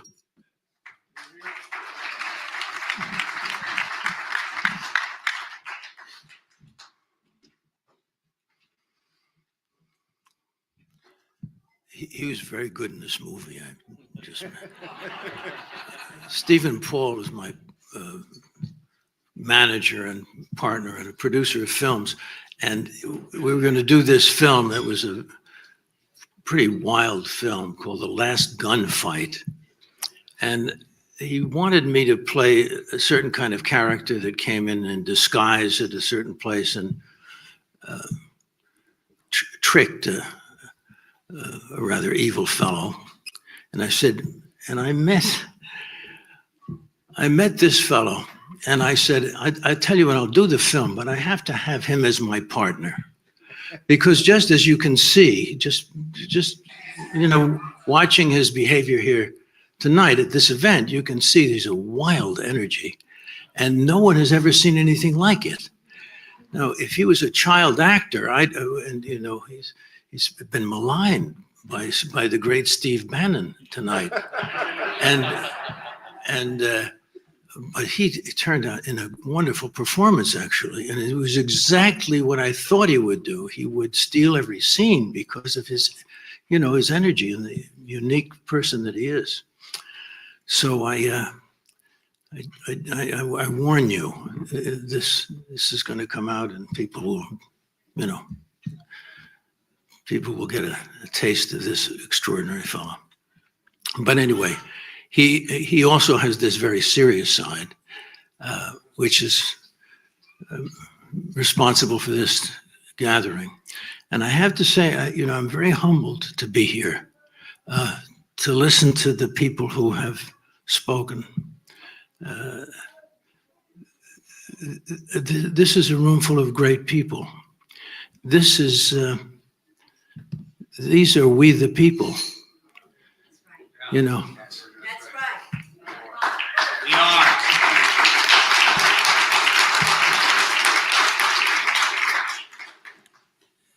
And it's magnificent to see goodness in so many different aspects. Goodness in terms of courage, goodness in terms of kindness, goodness in terms of honesty, goodness in terms of understanding God's gift of America.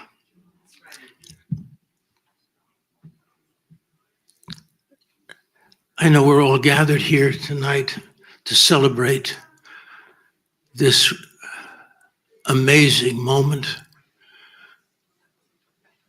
Donald Trump's becoming the 47th president of the United States.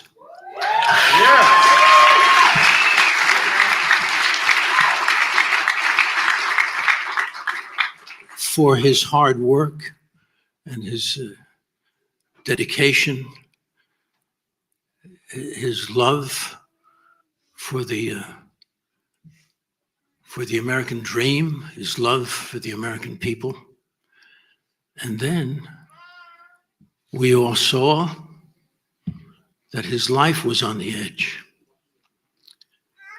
And Helen being here with Kaylee and Allison,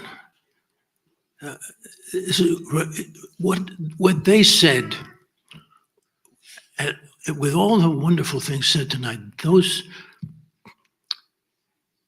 those words will never leave me, because they speak of everything that I love about America.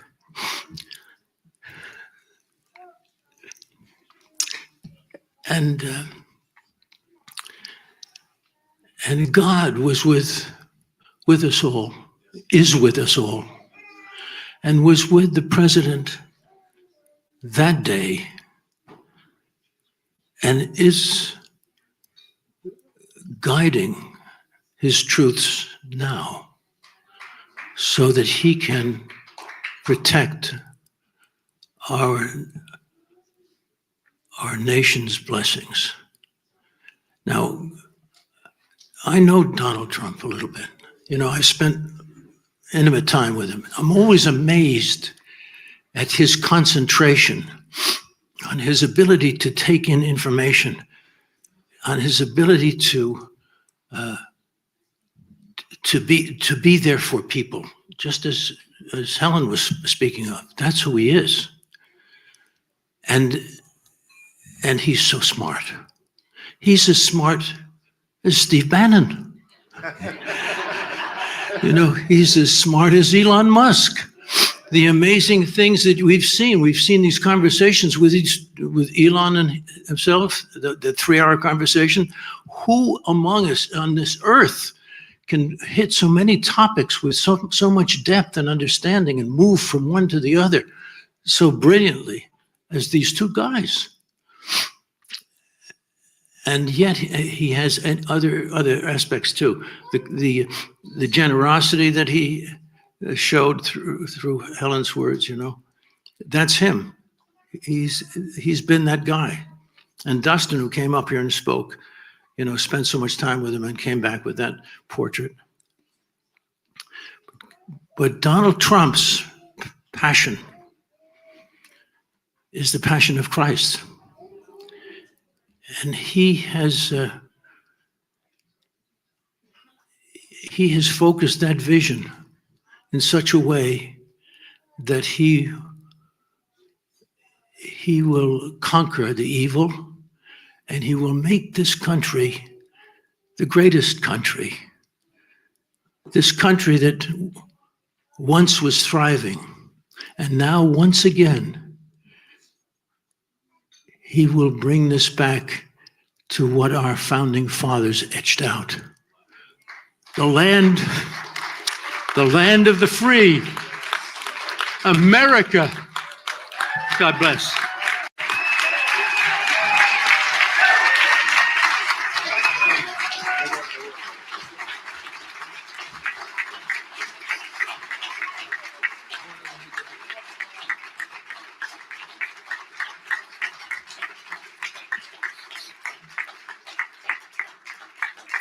When we talk about sacrifice for being a patriot, also means missed work, missed opportunities.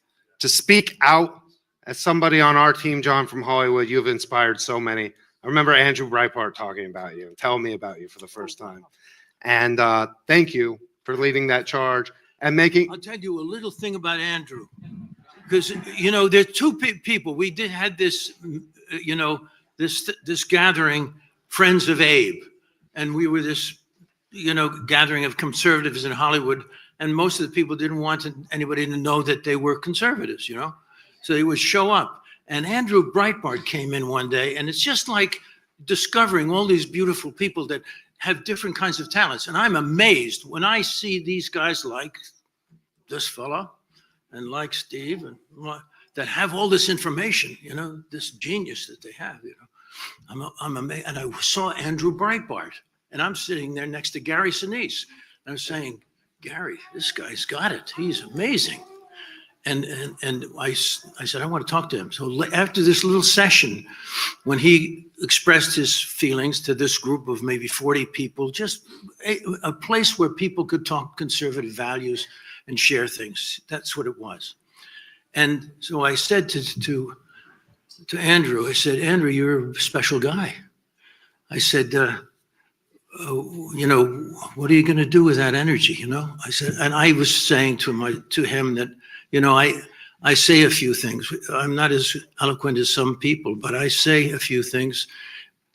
I'm not afraid to get in the game a little bit. And he said to me, John, I can't wait. I can't wait to get into their faces. I said, whoa, this guy's dangerous. And then I saw what he did with that energy. He did confront everything. I mean, he said these most wonderful things. He went into the, you know, the place where they were doing something from Wall Street, you know, that group. And they were doing, it was a terrible mess, you know. They were defecating on cars and nuts. And he got up in front of them and they would shout him down and try to shout him down. And the press was there, right? So he knew what to do with the press. He said, he stood up in front of these people. He went right to them and he said, stop raping. Stop raping. And he did it. He said it for like 15 times. And that was it. And that was the way the message got across to people, that these people were perverse people, do you see? Bad people, criminals. And anyway, he had this great imagination. And I loved him. And I spoke to him the day before he passed. And he was attacked, you know, just like in the way, you know, our president was attacked. Rudy Giuliani was attacked and all that. But he stood up. He was so beautiful, such a beautiful person. Anyway, I don't know why I said that. I just wanted to, Andrew, I want you to know we're here. We're your children, your brothers. You know, we're here. Andrew Breitbart inspired so many of the people here you would not believe. And John, I want to just finish one more thing. So I'm in a position where I know a lot of cool people from a lot of different places. And over the years, I've had several actors and actresses come to me that, you know, I secretly really like Donald Trump. But I don't know if my career will continue if I come out and speak. And one of those people that she couldn't be here today, but I wanted to shout out, my friend Allison Lohman has been deciding whether or not she wanted to do it. And after this assassination attempt, she decided that she had to take a stand and that she had to come out and endorse President Trump. And it's starting a snowball effect. We're starting to see it more and more, that we don't have to hide anymore. We don't have to deny who we are or who we support or the fact that we care and love America, and leaders like John Voight, who had the courage to stand up before others, made it happen. Thank you so much, John. All right, let's get the picture. On behalf of the Patriot community, we're excited to award John Voight, the legend, with one of the first Patriot Awards. Yeah, it's over. Helen, how did you carry this? Yeah, it's very beautiful. Isn't it so beautiful? This is really lovely. Anyway, thank you, sir. Yeah. Woo! I'm stunned by the people who have gathered here today. Legends across the board. One of them, somebody who did research in a way and exposure. When we were talking about doing, and Garrett, you might want to start working your way up here, my brother. You want to talk about sacrifice. Imagine having to go through all of the pictures on Hunter Biden's laptop.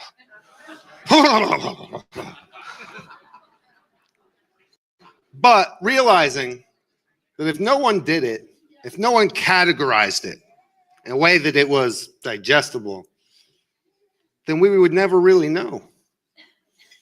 And so to Gary, I probably caught him during a bathroom break or something. So perfect timing as usual. Well, I'll rave about him for a few minutes and then we'll pretend like I was talking shit. Yeah, I can't even imagine. So the first time I saw the Marco Polo report on Hunter Biden's laptop, I was blown away. Now, I had seen some of the early pictures when it came out. I'd seen some snippets here or there, but frankly, that was one man who was very in love with his penis, and I was not interested in saying it. But what I didn't realize, and the real work that had to go in so that we know now, I've been calling Hunter Biden's laptop the Rosetta Stone of corruption because it's about more than just what Hunter Biden was doing. The thing of it is, this is what politicians have been doing a long time to sell us out. This is how they go to foreign countries and get the money back. And the thing is, the Bidens are so stupid that they revealed like the process to all of us. But in order to do it, this report, right? In order for it to really hammer home, you had to see the pictures next to the text messages, next to the court documents, in a way that you could see day by day by day, not just the crack smoking, not just the weird incestuous pedophile stuff, right? But the corruption and the money laundering and the influence peddling to his father, who was the vice president. It's one of the most incredible works to expose how we have all been sold out overseas. It is genuinely incredible. And when I first read the report, I could not believe it. And so I decided, I was working on another crypto project at that point. I decided that like I had to figure out how to convince people to look at the Marco Polo report on Hunter Biden's laptop. Like, people need to see what's in here. And so I designed a little game, and we called it the Laptop Challenge. And what it was is we would go around to people and have them pick a number between, it was like 1 and 600 and something, escapes me at the moment, maybe 700. I'd have them pick a number, and depending on what was depicted on that page, they would win a cash prize. And the categories were smoking crack. Listen, that's on almost every page. You only get $5 for that. Prostitution, that's a $5 crime. International peddling of influence. Now we're getting a little serious. Oh, weird sexual messages with family. That was like a $20 win. And we went around Delaware and other cities in the country and did the laptop challenge and helped try to draw attention. And then I got to know the work of Marco Polo more broadly, because it's not just the Hunter Biden laptop report. If you don't know the work that Marco Polo has done on Fannie Willis and the Georgia cases, these guys are the absolute fiercest researchers. They are absolutely fearless in their fight.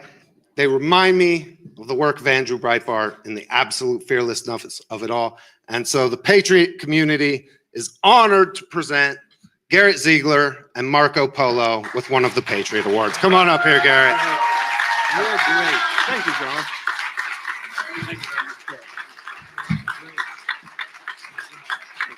You want to do a picture now? You want to talk to us? Well, I think John's leaving, so let's get. Okay. Okay, cool. Thanks for the honor. I appreciate it. As Dustin said, Marco Polo is the name of the nonprofit research group I lead. We were founded in 2021.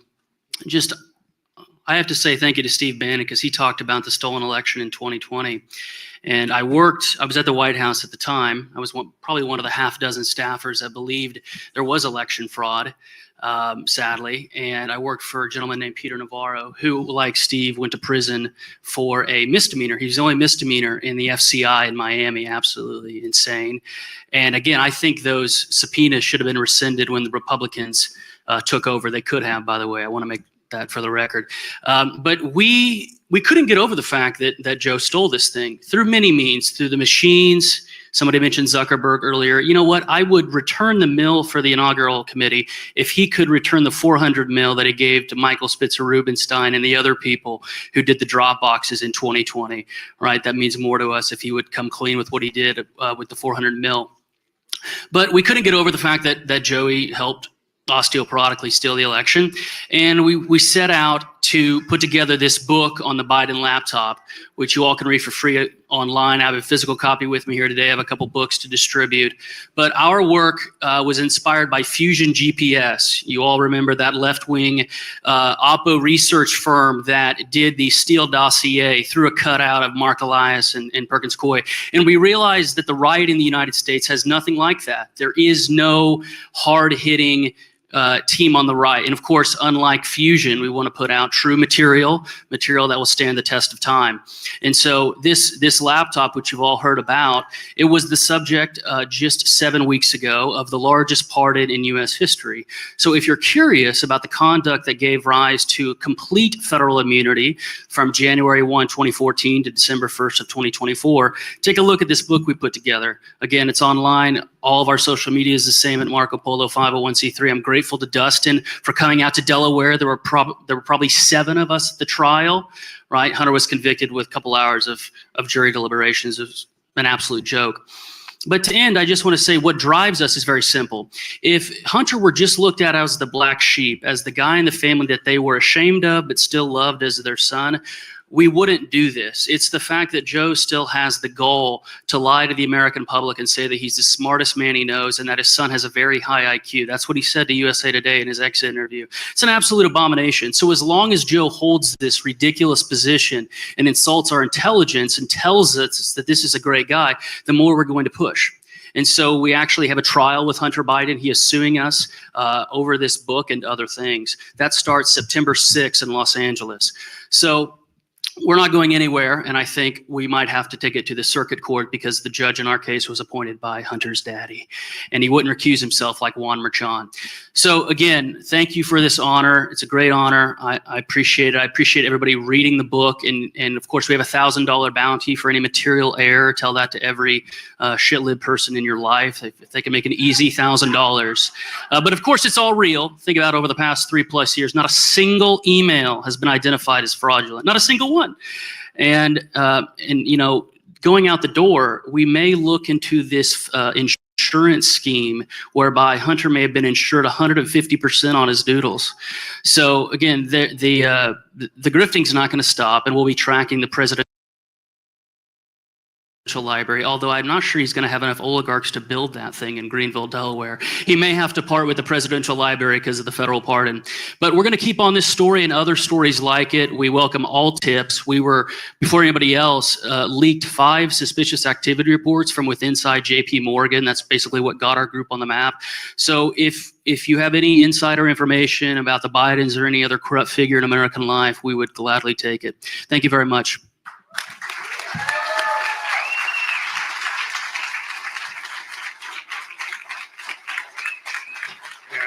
Thank you, good man. Seriously. The last thing I want to tell you guys about Garrett, I did not realize he's only 29 years old. Is that right, Garrett? 29 next month. What? This man's going to be a leader in this movement for a long time. If you're not following his work, you need to. He exposes everybody in a way that, like, absolutely incredible. You're a rock star, Garrett. Thank you.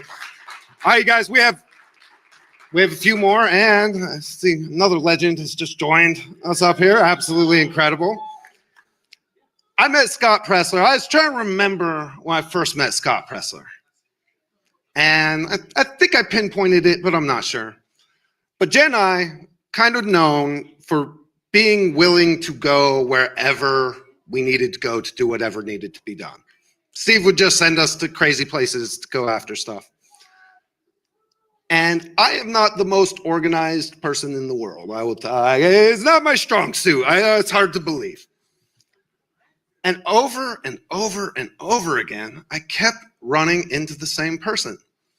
And he just kept building with a kind of just overwhelming joy and desire to do good. And his career was really incredible. I remember, Scott, when you first did the inner city cleanups and started to get some attention. And every time Scott gets attention, he turns whatever energy that's directed to him into action. Where are you? Are you registered to vote at your current address? And I've probably been to 20-ish Scott Pressler seminars.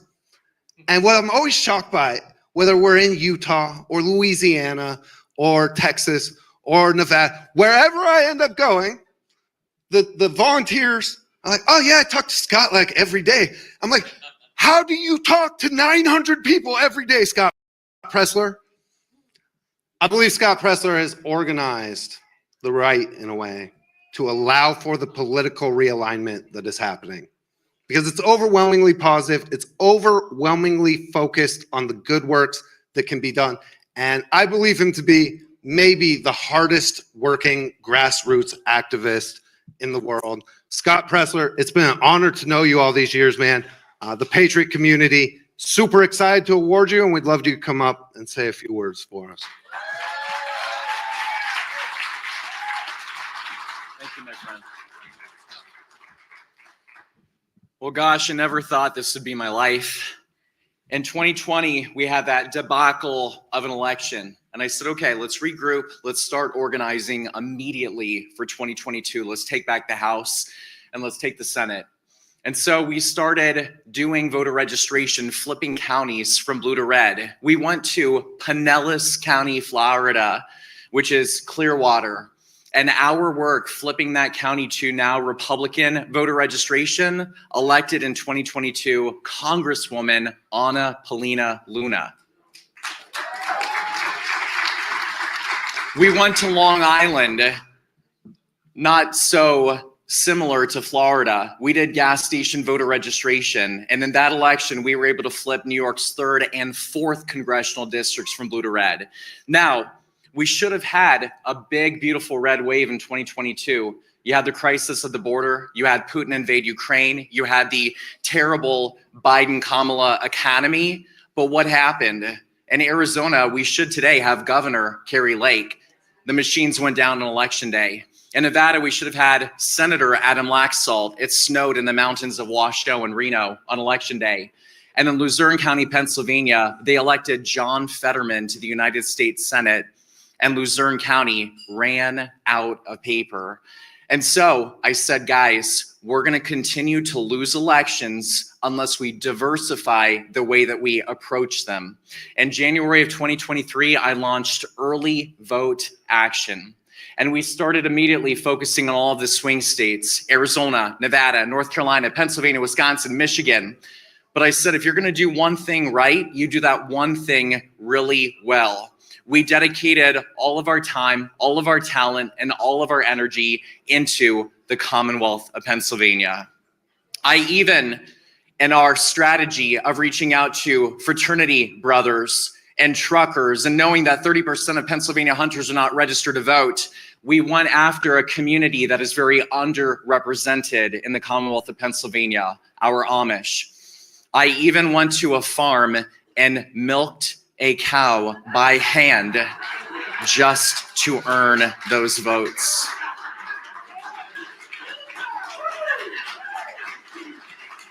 There is documented video proof. And it was a great honor on November 6, 2024, to post at 1:24 a.m. Mr. President, I'm pleased to share that we have delivered the Commonwealth of Pennsylvania for you. Congratulations, sir.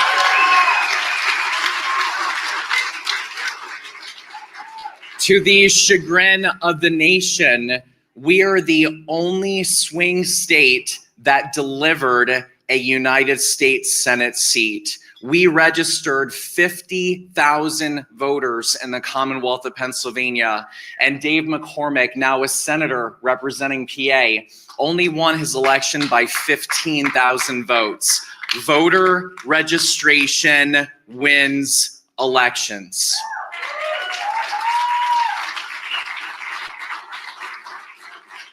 And I know that we are here for celebration, and we're so excited about this golden age for our country, and we have unbridled enthusiasm and optimism, but the threat is not over. You see me posting still every single day that, listen, if we do not give President Trump on Tuesday, November 3rd, 2026, control of the House of Representatives, we are going to have a repeat of what happened in 2019. If the Democrats take control of the House, they will impeach our great president on day number 1. He will only have 2 years of a legislative agenda, and they will do everything in their power to make sure that they stop America First legislation from being passed. So I am clear-eyed and I am laser focused on the mission at hand. Our goal, you see, Pennsylvania, we are 207,000 voters away from having a plurality of registered Republicans in Pennsylvania. For context, in 2012, that number was 1.1 million. We are on the verge of making Pennsylvania the next Ohio.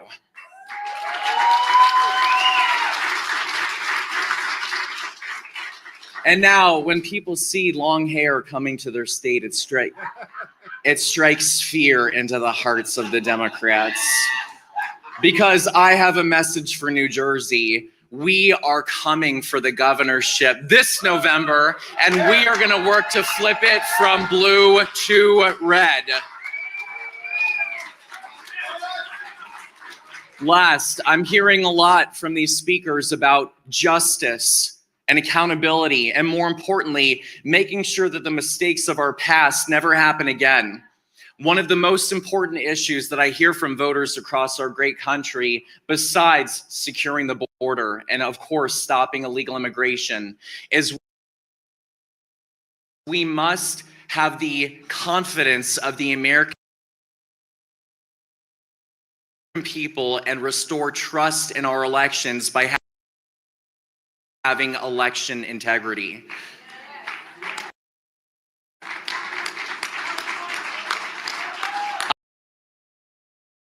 I know this is being filmed for other places, and so to my Wisconsinites that are going to see this, on Tuesday, April 1st of this year, you have the opportunity to flip the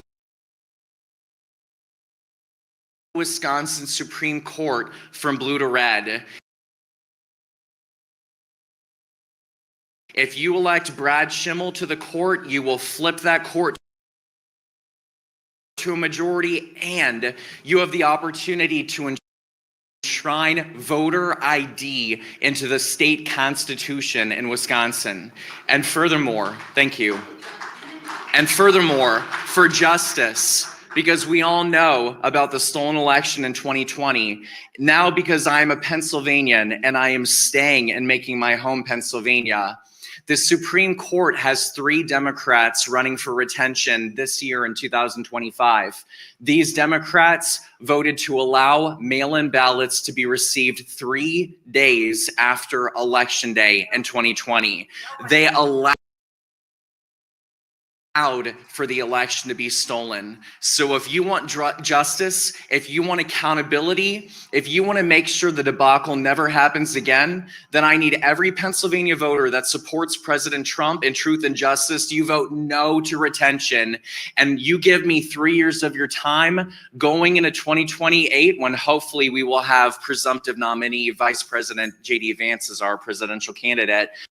We could have a Republican Supreme Court in the Commonwealth of Pennsylvania.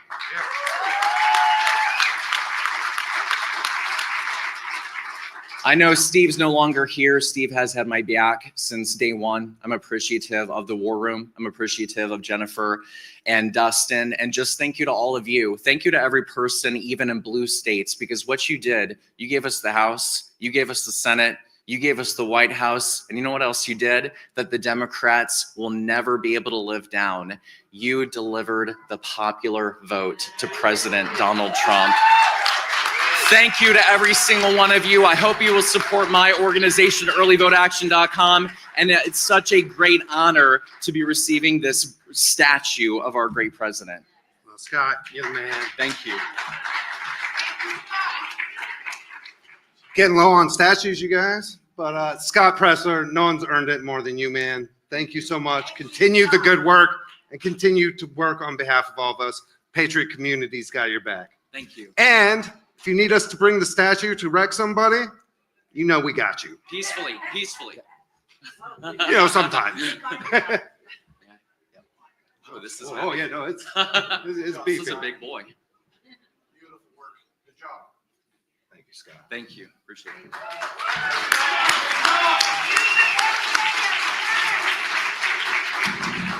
Yeah, it's funny because I promise I didn't plan on like this. And to be honest, the producers and some of the event, like the team, have been asking me every day for the last week who I was going to give awards to. I was like, I'm gonna give them to the coolest people who show up. Like, duh. Like, what do you mean you don't have a program? But something happened like throughout this thing. Steve Bannon and John Voight and all of the people that Andrew Breitbart inspired. It's really incredible when you think about it. Andrew Breitbart identified that until we controlled information, until we could get the media and like break into that, we can't really win in a way that mattered. And there's a couple people that I've known for more than a decade that I know have carried on Andrew Breitbart's legacy in an incredible way. And it's just funny because I felt that righteous indignation. I often remember Andrew just saying war. It's funny, when John Voight talked about Andrew on a balcony looking down at Occupy Wall Street and telling them to stop raping people, it's actually like my balcony at a suite at CPAC. I'll never forget that moment. I always looked up to Andrew. I didn't know him well, but I knew him enough because we often spoke at similar events. But the people that he inspired have changed the media landscape in a major, major way. And it's funny because both people on my left and right now are wondering whether or not I'm talking about them or the one on the other side of the table. Because they're both amazing individuals. I met James O'Keefe for the first time. I don't know if he remembers, but I remember distinctly. I put together and was on the team that put together a rally in Searchlight, Nevada to oppose Harry Reid. And James O'Keefe had done this investigative work to break down Acorn. And I remember meeting James and just being like, man, this guy's got incredible energy and flair, and like this dude goes for it. I've watched James's career develop like very closely over the years. The work you have done, James, next level. You have done more, like what you have done to honor Andrew's legacy and to bring back real journalism and real investigations and expose these people. It's every time. And I can't tell you how awesome it is to watch what you've done with OMG. And it also speaks to one of the reasons we really wanted to give James an award. When these people come after you, when you're really effective, they will take your own organizations from you, right? They will imprison you. They will try to financially bankrupt you. And yet, everybody just keeps driving forward. James O'Keefe, OMG, man, incredible work. And the Patriot community, honored to give you a Patriot Award, and we'd love you to come up and say a few words.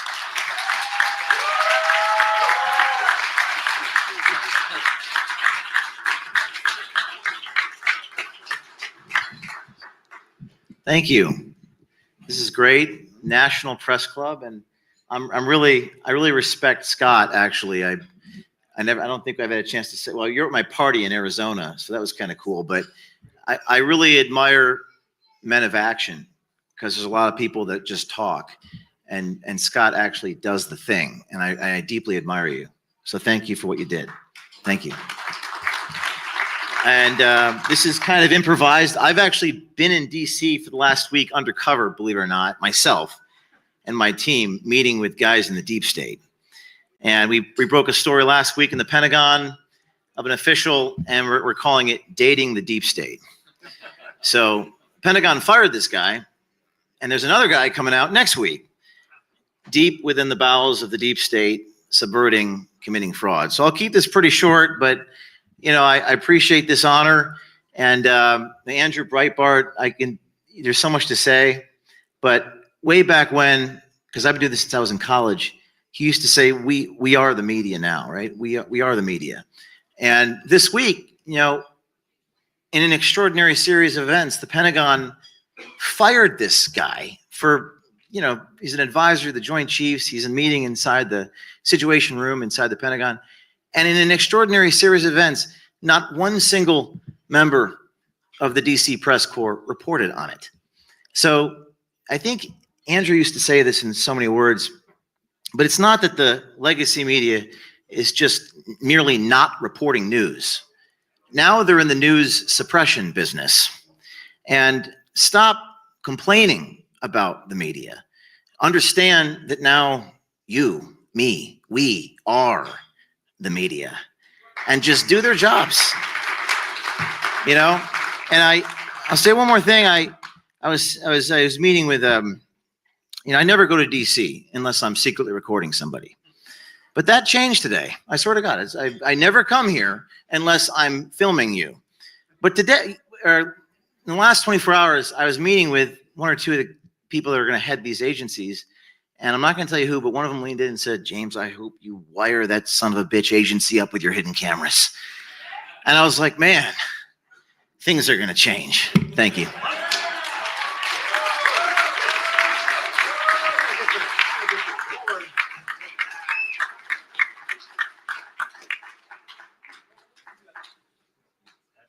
It's very heavy. It's a workout. Thank you.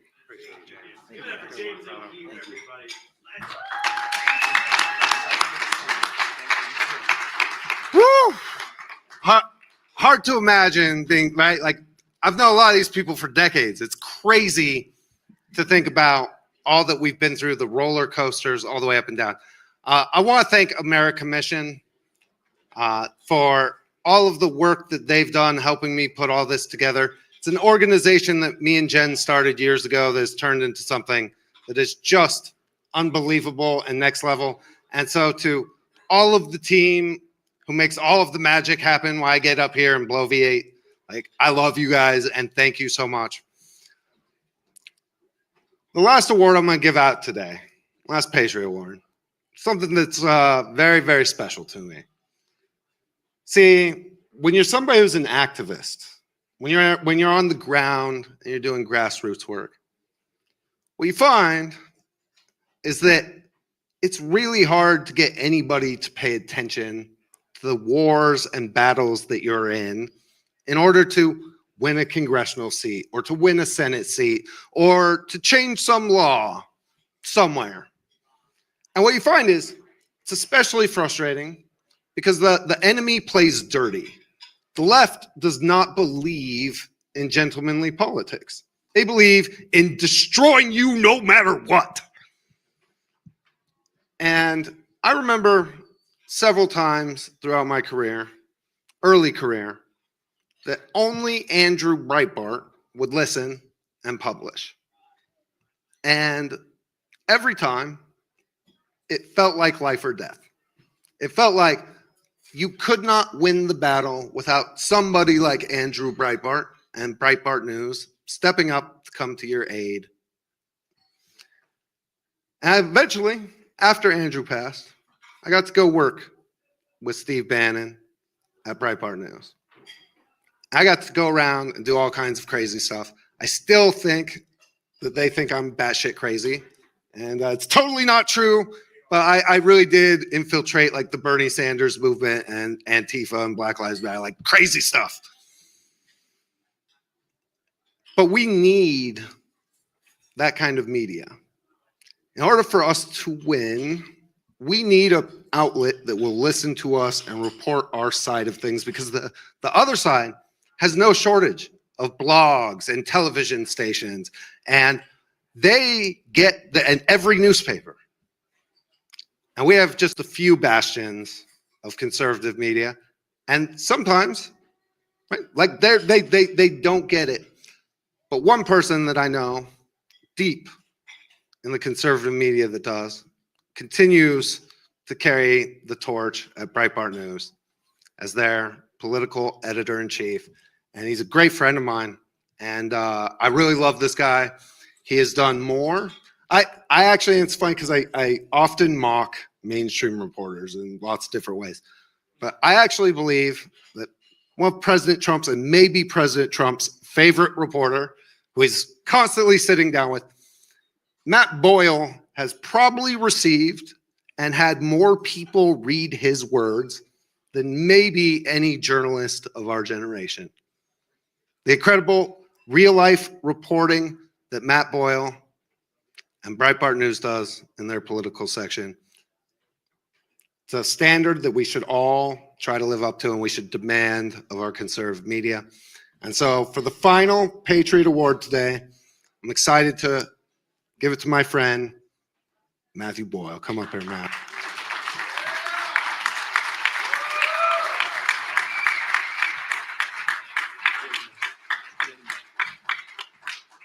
This is like cooler than an Academy Award or a Pulitzer, by the way. So like, yeah, we got to do this every year. So like, it's pretty amazing to be here in the National Press Club in the heart of Washington, D.C. This is like supposedly the bastion of the establishment media. Let me declare that Breitbart is the mainstream media now, right? Like we've won, right? Like, you guys ever see that meme out there of like, we are so back? Like we've never been here before, right? Where we are right now. Like this isn't just back. We're in an unprecedented place. Andrew Breitbart always used to talk about how culture is upstream from politics and you have to win the culture war.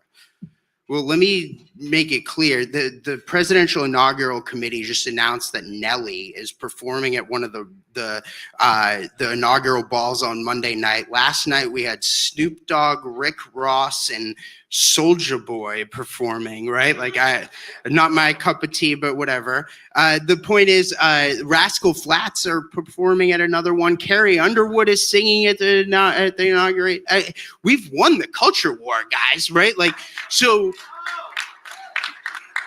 now we've got to make sure that we solidify that victory. And the resistance on the left, the radical left, they're splintered, they're dwindling, they're losing their influence, but they're not gone yet, right? Like, so this isn't, we've had a major victory. Like what happened on November the 5th, absolutely incredible. The national popular vote, both chambers of Congress, and all 7 swing states. But the fact of the matter is that, and look, let me be clear, the establishment media, the legacy media, and I refuse to call them the mainstream media because they're not, we are. But the establishment legacy media, they've never been weaker. But we still have work to do, and we've got to make sure. Look, I was with a number last night of President Trump's cabinet picks and a number of senators. What the left tried to do immediately after the election by trying to tank several of them, like Pete Hegseth and Tulsi Gabbard and whatnot. That's the media and the left trying to continue to claw back power and control. Where we stand right now, they have never been weaker, and we've never been stronger. But we still have a big fight ahead of us. And but I will say, Andrew Breitbart would be so proud of where we are as a movement today. He was a really good friend of mine. And we have a very, very bright future ahead of us. So here in the heart of the establishment media's power, if you will, in Washington, D.C. at the National Press Club, we declared the establishment media, you were dead. Like, and we were going to win this thing in the end. Thank you, Dustin.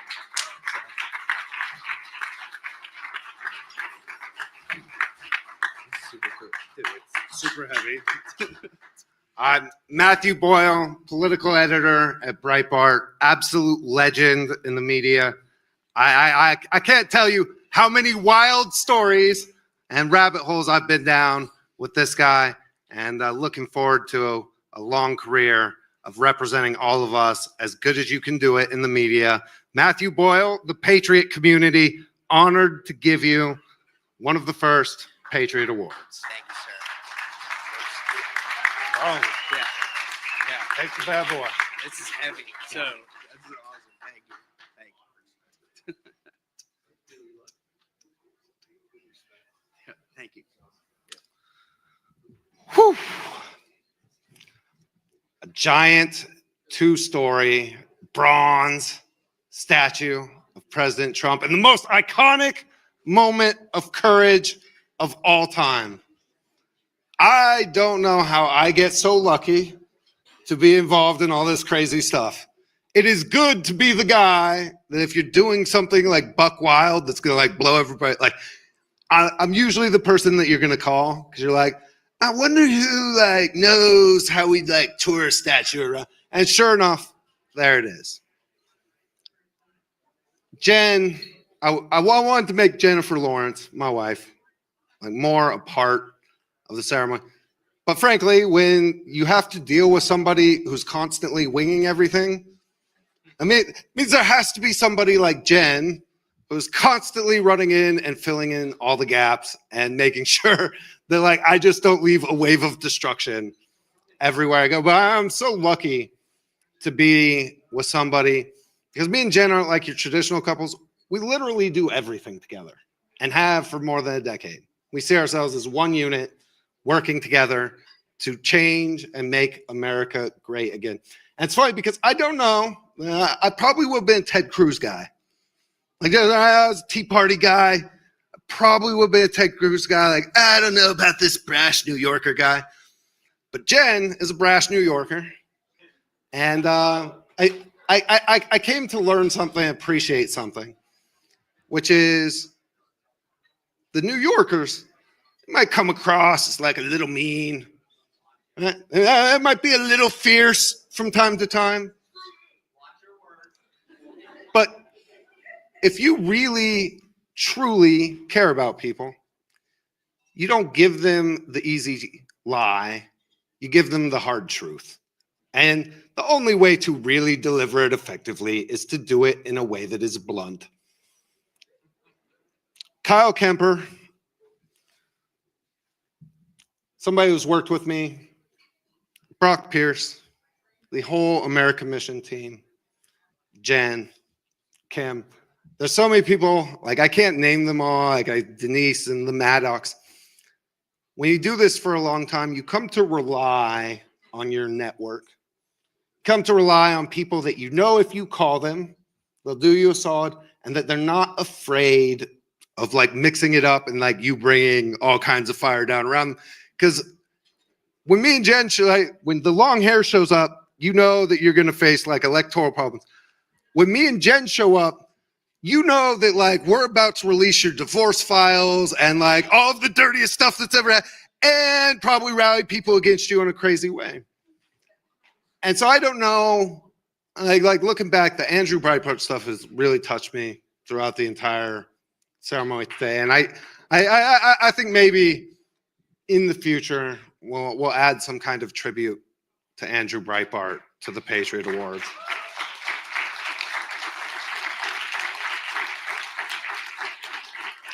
But whether it was Helen Compentor, like that, so unbelievably touching and moving all the way around. I don't know how I'm so blessed to be able to represent the Patriot Project and the Patriot community, and to be able to take this statue and unveil it and tour it around the country and use it to spotlight all kinds of amazing charities and causes, to use it as a rallying point like the Liberty Bell all over the country for us to continue the important work, because I prayed and our life got very hard. Very, very hard. January 6th committee, lawfare, debanked, all of the trials and tribulations that comes with being somebody who is effective and targeted. It's tough. But you get through it by the help of like all of you guys who are in this room. And it's just incredible to be able to turn out and see all of you guys here. We will continue to do this. We will continue to build. We will continue to find new ways for us to do politics, for us to break it down. Because I prayed every day for years for an opportunity to do something about the creeping tyranny that had hurt so many of my friends. I know so many people who've been jailed, who've been debanked, who've taken their own lives as a result of the constant and unrelenting persecution. And I will be damned if I don't do everything in my power to show God how grateful I am for him answering the prayers, for an opportunity to make America great again under the leadership of President Donald J. Trump.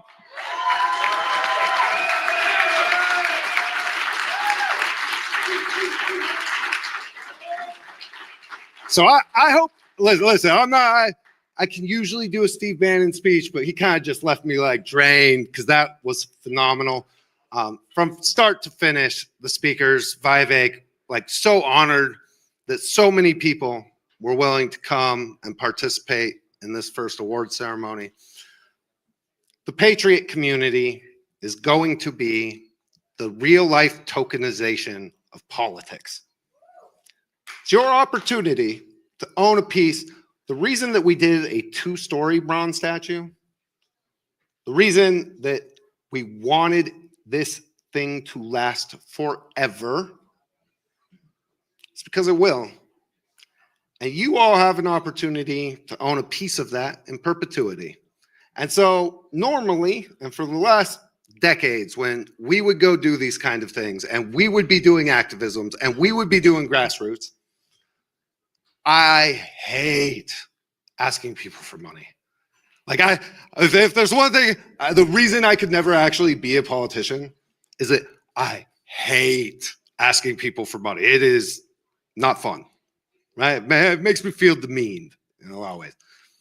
I hate treating people with contempt or like they're an ATM machine.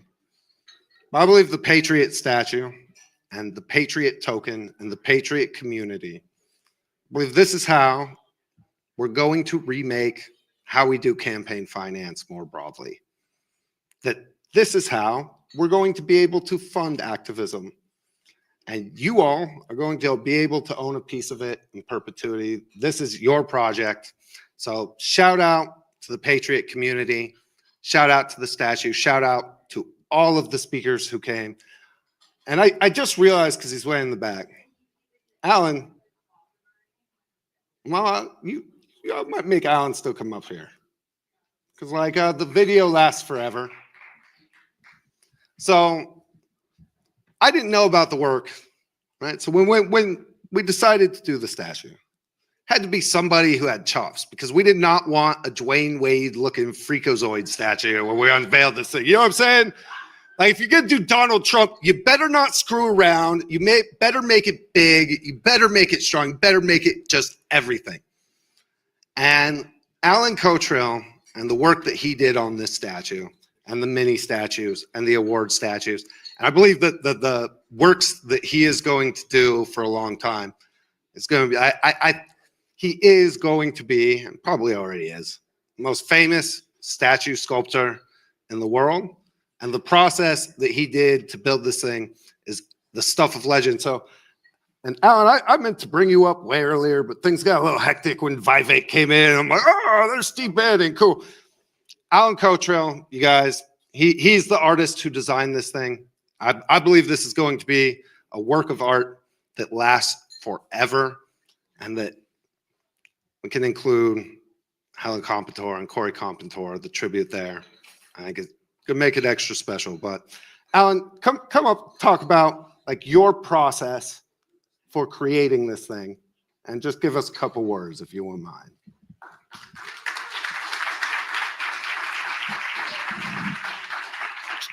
Two minutes. That's long enough, man. I love sculpting U.S. presidents. This is the 17th life-size or larger U.S. statue of a president that I've done and have around the country.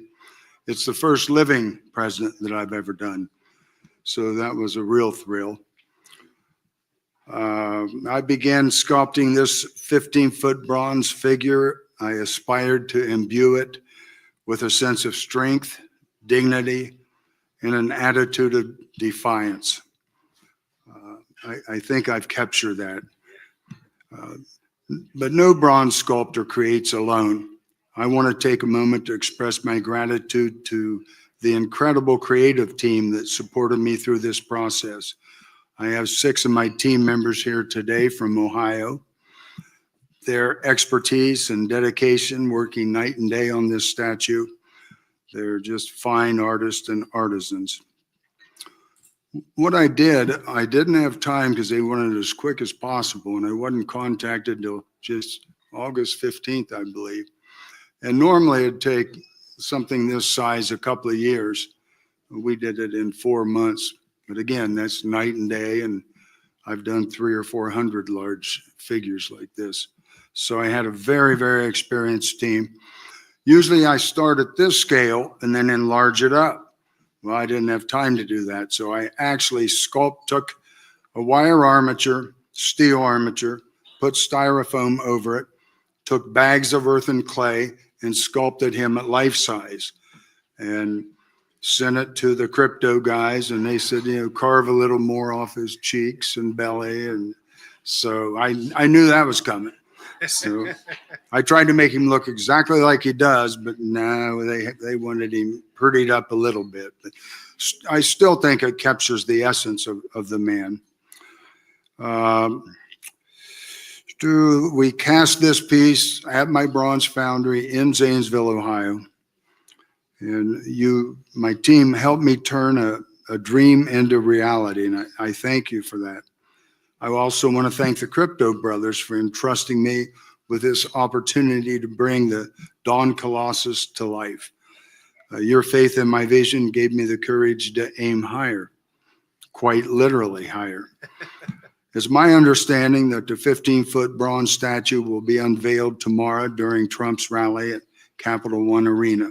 I hope to see you all there. Thank you.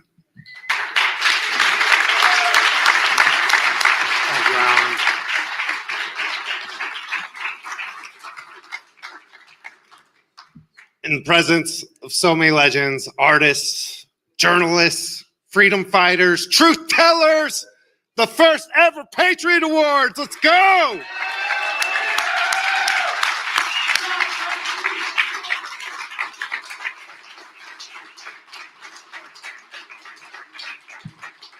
It's a whole new age, baby. Let's go. Never before have you had, or anybody have had, the opportunity to go after and chase their dreams, whether it be entrepreneurial or artistic or creative or organizing or community.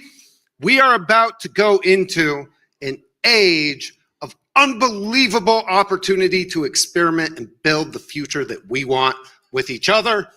Go after and get it right now. We can all do it. Patriot, love you guys. Patriot community, we got this. Let's go. Thank you guys.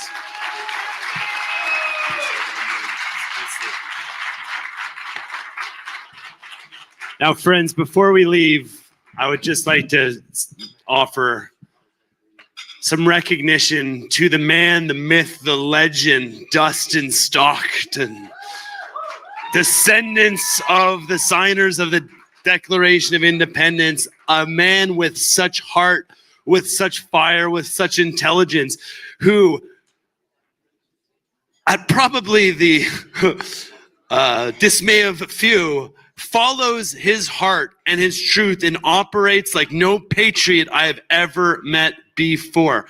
This man, my friends, put so much effort into making this possible. And I'm not just talking about this event here today and this statue and these statues. I'm talking about getting us here in Washington with President Trump coming on as 47, the Tea Party, the growth, so much. Thank you so much, Justin. Everybody, put your hands together for Justin. Without you, we would not be here right now. I love you, brother. We love you. Let's go. Let's grow. Let's make America great again. Let's make America healthy again. And let's make Earth great again. Let's go, bro. I love you. Woo! Patriot.